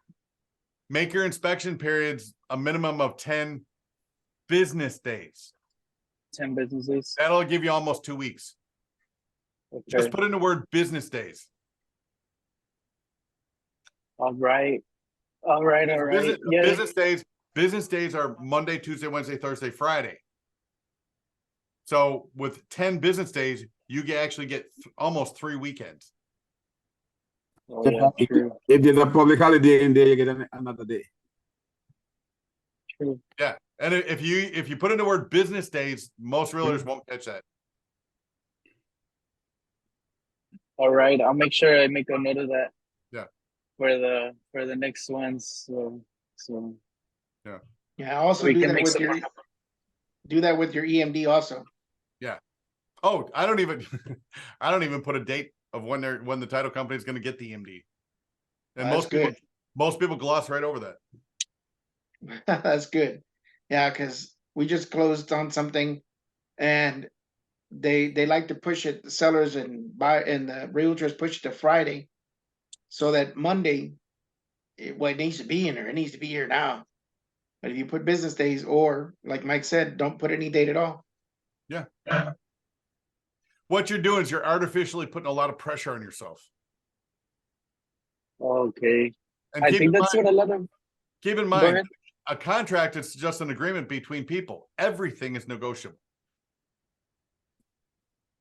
There is no Okay. real estate law that says you got to have the EMD in 3 days. Oh, okay. So then a lot of us new people were kind of putting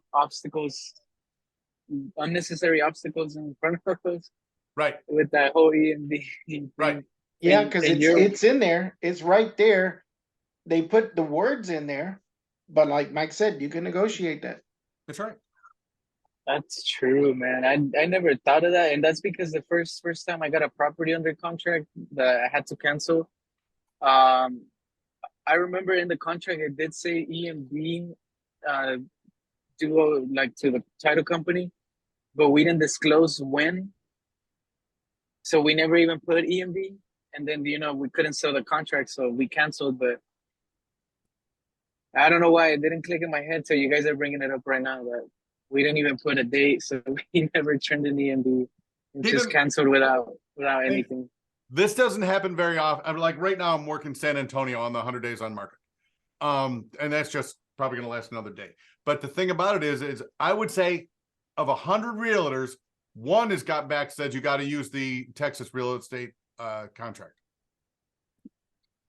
So if you're submitting with my contract or your own contract, you don't have to put in the stuff that's in the Texas real estate contract. And keep in mind, the Texas or any realtor contract is going to be set up to protect the realtor. So you want the deal to protect you. Yeah. And that's what I was saying about, with this deal going south in Chicago. My contract will now change once I figure out how to not let that happen again. Yeah, man, It's not a contract until you sign it. So if there's anything that you don't like, you can either ask her and then drag it out and initial it, or unless both parties sign it, it's not a contract. That's right. Yeah, that's what I was gonna ask. So they didn't allow you to put an addendum on that contract? Yeah, you can ask for it. You're negotiating. They can either say no or yeah, but you can always ask for anything. Joe Walton's right. Yeah, a contract is just, and again, I don't know about other states. I've never been licensed in other states, but in Florida, you can write a contract on a bar napkin. You just have to identify a seller, a buyer, the property, and have consideration. You can buy a guy a beer. That is consideration.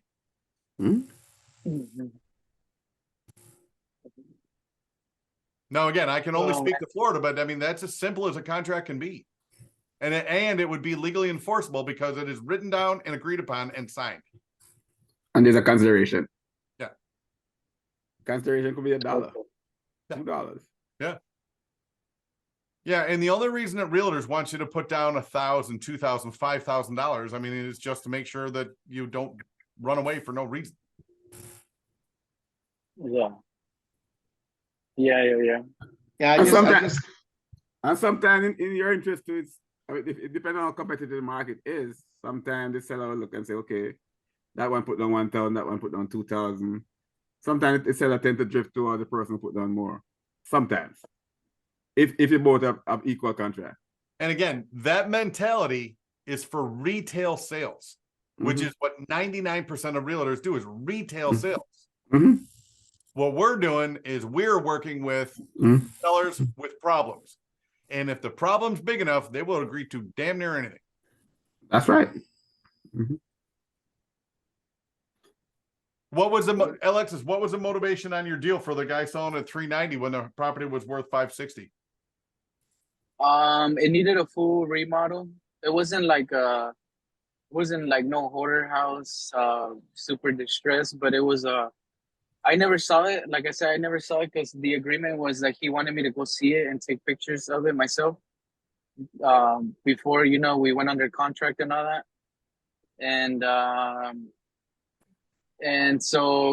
But he told me just, he was like, yeah, man, it's going to be a full remodel, paint. You're probably going to have to update the flooring, the kitchen, the bathroom. So it's going to be a full cosmetic. And the lady was a divorce.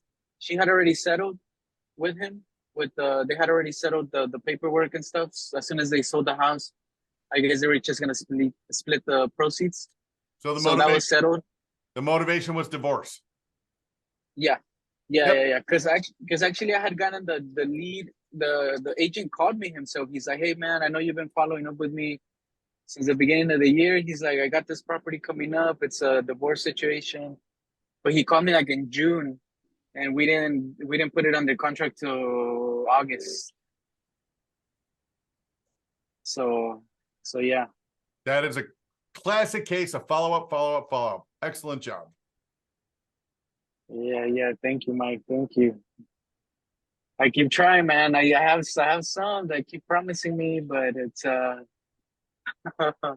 like you said, man, I gotta keep following up. You just graduated from trying to do it. It feels good, man. It's like the veil is broken, and it's like, man, it's like it's possible, like I have the proof of concept, that it's possible. So, and not only that, but also, I mean, my wife, I had to take the leap of faith, and showing her that I was able to do it, gives her at least a little bit of a breathing room, gives me a little bit more credibility, even though she's always been supportive. But I still had that in the back of my head, that I need to show her that it's possible, because other than that, I'm just all talk if I didn't have proof. And she's the most important person in the world to you, so I get it. Yeah, man, yeah. Well, my job is to push you out of your comfort zone. So now you've done a 4-figure deal. It's time to do a 5-figure deal. Yeah, that's the goal, man. That was the original markup. We wanted to make 10 each. Sell it for 20,000. But let me ask you a question. Did they send you a check or did they wire you the money? No, they wired me the money. Okay. Did they give you a copy of the HUD? No. When did you close it? No, did they not? But it was closed 2 weeks ago. Exactly 2 weeks ago today. That's fine. It's still pretty recent. Call up the title company and ask them to send you a copy of the HUD. Okay. Guess what that HUD's going to have on it? The assignment fee? The buyer. Oh, the buyer.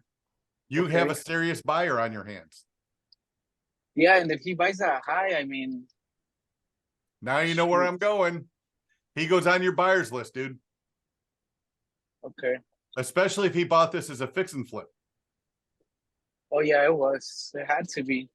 So now that guy, what you got with that deal is you got a serious player.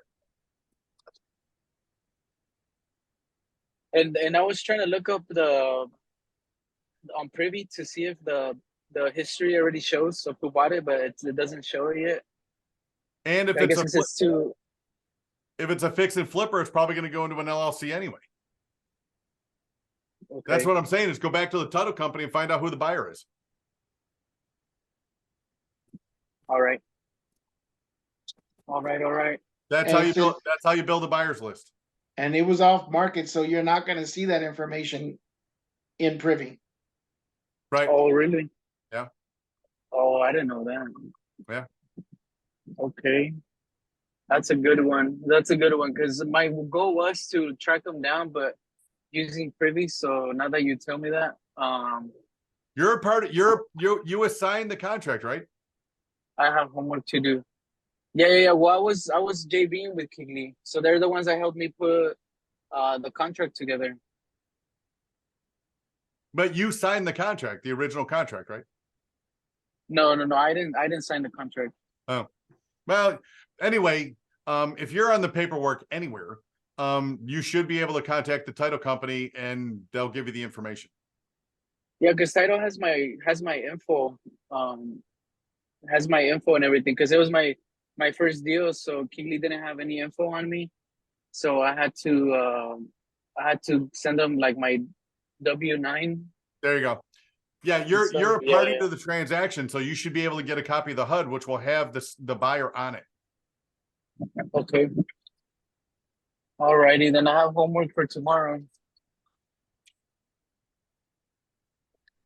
Email me with your buy box for that guy. Yeah, for sure. And did you put that app, Joe, on here? Oh yeah, you Yeah, did Yeah, record it's in there. What is it? Otter.ai? Yeah, Otter.ai. And what I like about it is it transcribes. So what I do for my notes, I go and I cut and paste the conversation to add it to my I add the conversation into my CRM, but I also cut out parts of the conversation to add to my activity so I can see what we actually discussed, so I can read it the next time that he calls or she calls. I can go back and I said, oh yeah, I refreshed my memory because I took the Otter transcription and put it in there. Oh, they called me about a deal in North Carolina and we funded it. Here it is. And you can just, the transcription's right there. And you I can like even, that. you can assign, you could put your name in there saying speaker 1 and then speaker 2, and then their names pop up on there. Man, if I had that app for every conversation I had with that seller in Chicago, boy, I would love that. Yeah, it's a great tool. It's a great tool. Does that app record every call you make, or you have to actually select it to record that call?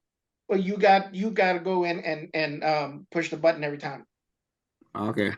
If it's linked, mine is linked to my Zoom. Mm-hmm. So if I put it in my Google Calendar, Mm-hmm. Otter, it automatically goes in there and sends you a reminder. Push record to get the conversation transcribed. Mm-hmm. Okay. I have one that's called ACR. I mean, you can either do it both ways. I mean, I don't know about it transcribing, but as far as it can record every call you make, or you can select which one you want it to make the record or not. Mm-hmm. It's called Talker ACR. Carol. Yeah, I'm here. Hey, I'm gonna contact you real soon about a lead that I have. Okay, can't wait to hear it. Okay. Thank you. Okay. Sounds good. Oh, Otter.ai has a Chrome extension, Who? A Chrome. which probably means you can use it with Google Voice. Yep. Thanks, Joe. Okay. This is going to be great. Yeah. Otter, Great tool. okay, And then I'll once check you that run one out out. of the minutes, you can subscribe to it. Huh? okay. So if Okay. you run them, It gives you free minutes every month. right, And then after that, if you go over, they'll ask you to if you want to Subscribe. subscribe. Okay. All right. I mean, and you know, the first level's free, the second level's $10 per month. Yep. Yeah, and if we The best value is $20 a month. You can write Okay. it off as business expense. Of course. It's part of your business. Absolutely. And like I said, I would love to have transcripts of every conversation I had with the seller in Chicago. All I have is notes, and notes are nowhere near as good as transcription. Yeah. I think I just watched a video of, or maybe a TikTok by Pace, where he's like, you should be recording your phone calls, not so you can, you know, use it in a court of law, just so you can remember what's happening. Yeah, you can always go back and see what you said. Yeah. Yeah. Yeah, Joe, thanks for that tip, man. Okay. Hey, well, I gotta jump off. You guys, it's great to meet you, Ralph. Yep. Yeah, Same here. I've got my contact information in there. Save the chat, and I look forward to seeing you guys next week.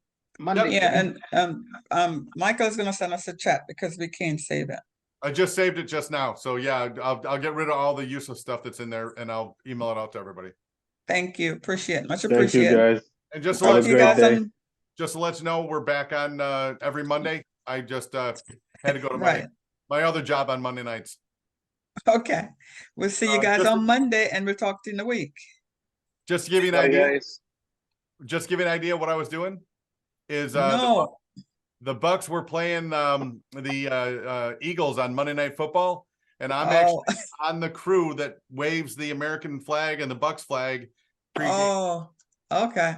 I must go back and see if I see you Nice. on that thing. Whatever I would- waving the right. flag. Sounds like a fun job. Oh, it is an absolute blast. Trust me when I tell you. They actually paid, I actually just volunteered to do I don't know what I'm doing, but this Sunday I'm gonna be at the Titans game volunteering for a nonprofit. Yeah, excellent. but Michael got paid to do it. Yeah, I get paid to go to Bucks game. Granted, it's $20, but I get paid. But the Hey. thing, the thing about it is waving a flag. If you actually are going to go back and look on Monday Night Football or like a YouTube or Yeah. TikTok, if they show the flag, I'm in the corner of the flag on the opposite side of where the pirate ship is. Okay. Yeah. I've been looking for you. Yep. I'm right- Flag. but We didn't I'm hit- here to tell you, Monday night games are awesome. Flag. So yeah, that it doesn't happen. It doesn't happen very often. So Okay. I'm going to be here pretty much every Monday night. Okay. All right. So next week, Monday then. Yep. We'll see you Thank you. guys. Thank Take you. care. Bye-bye. Bye. Bye.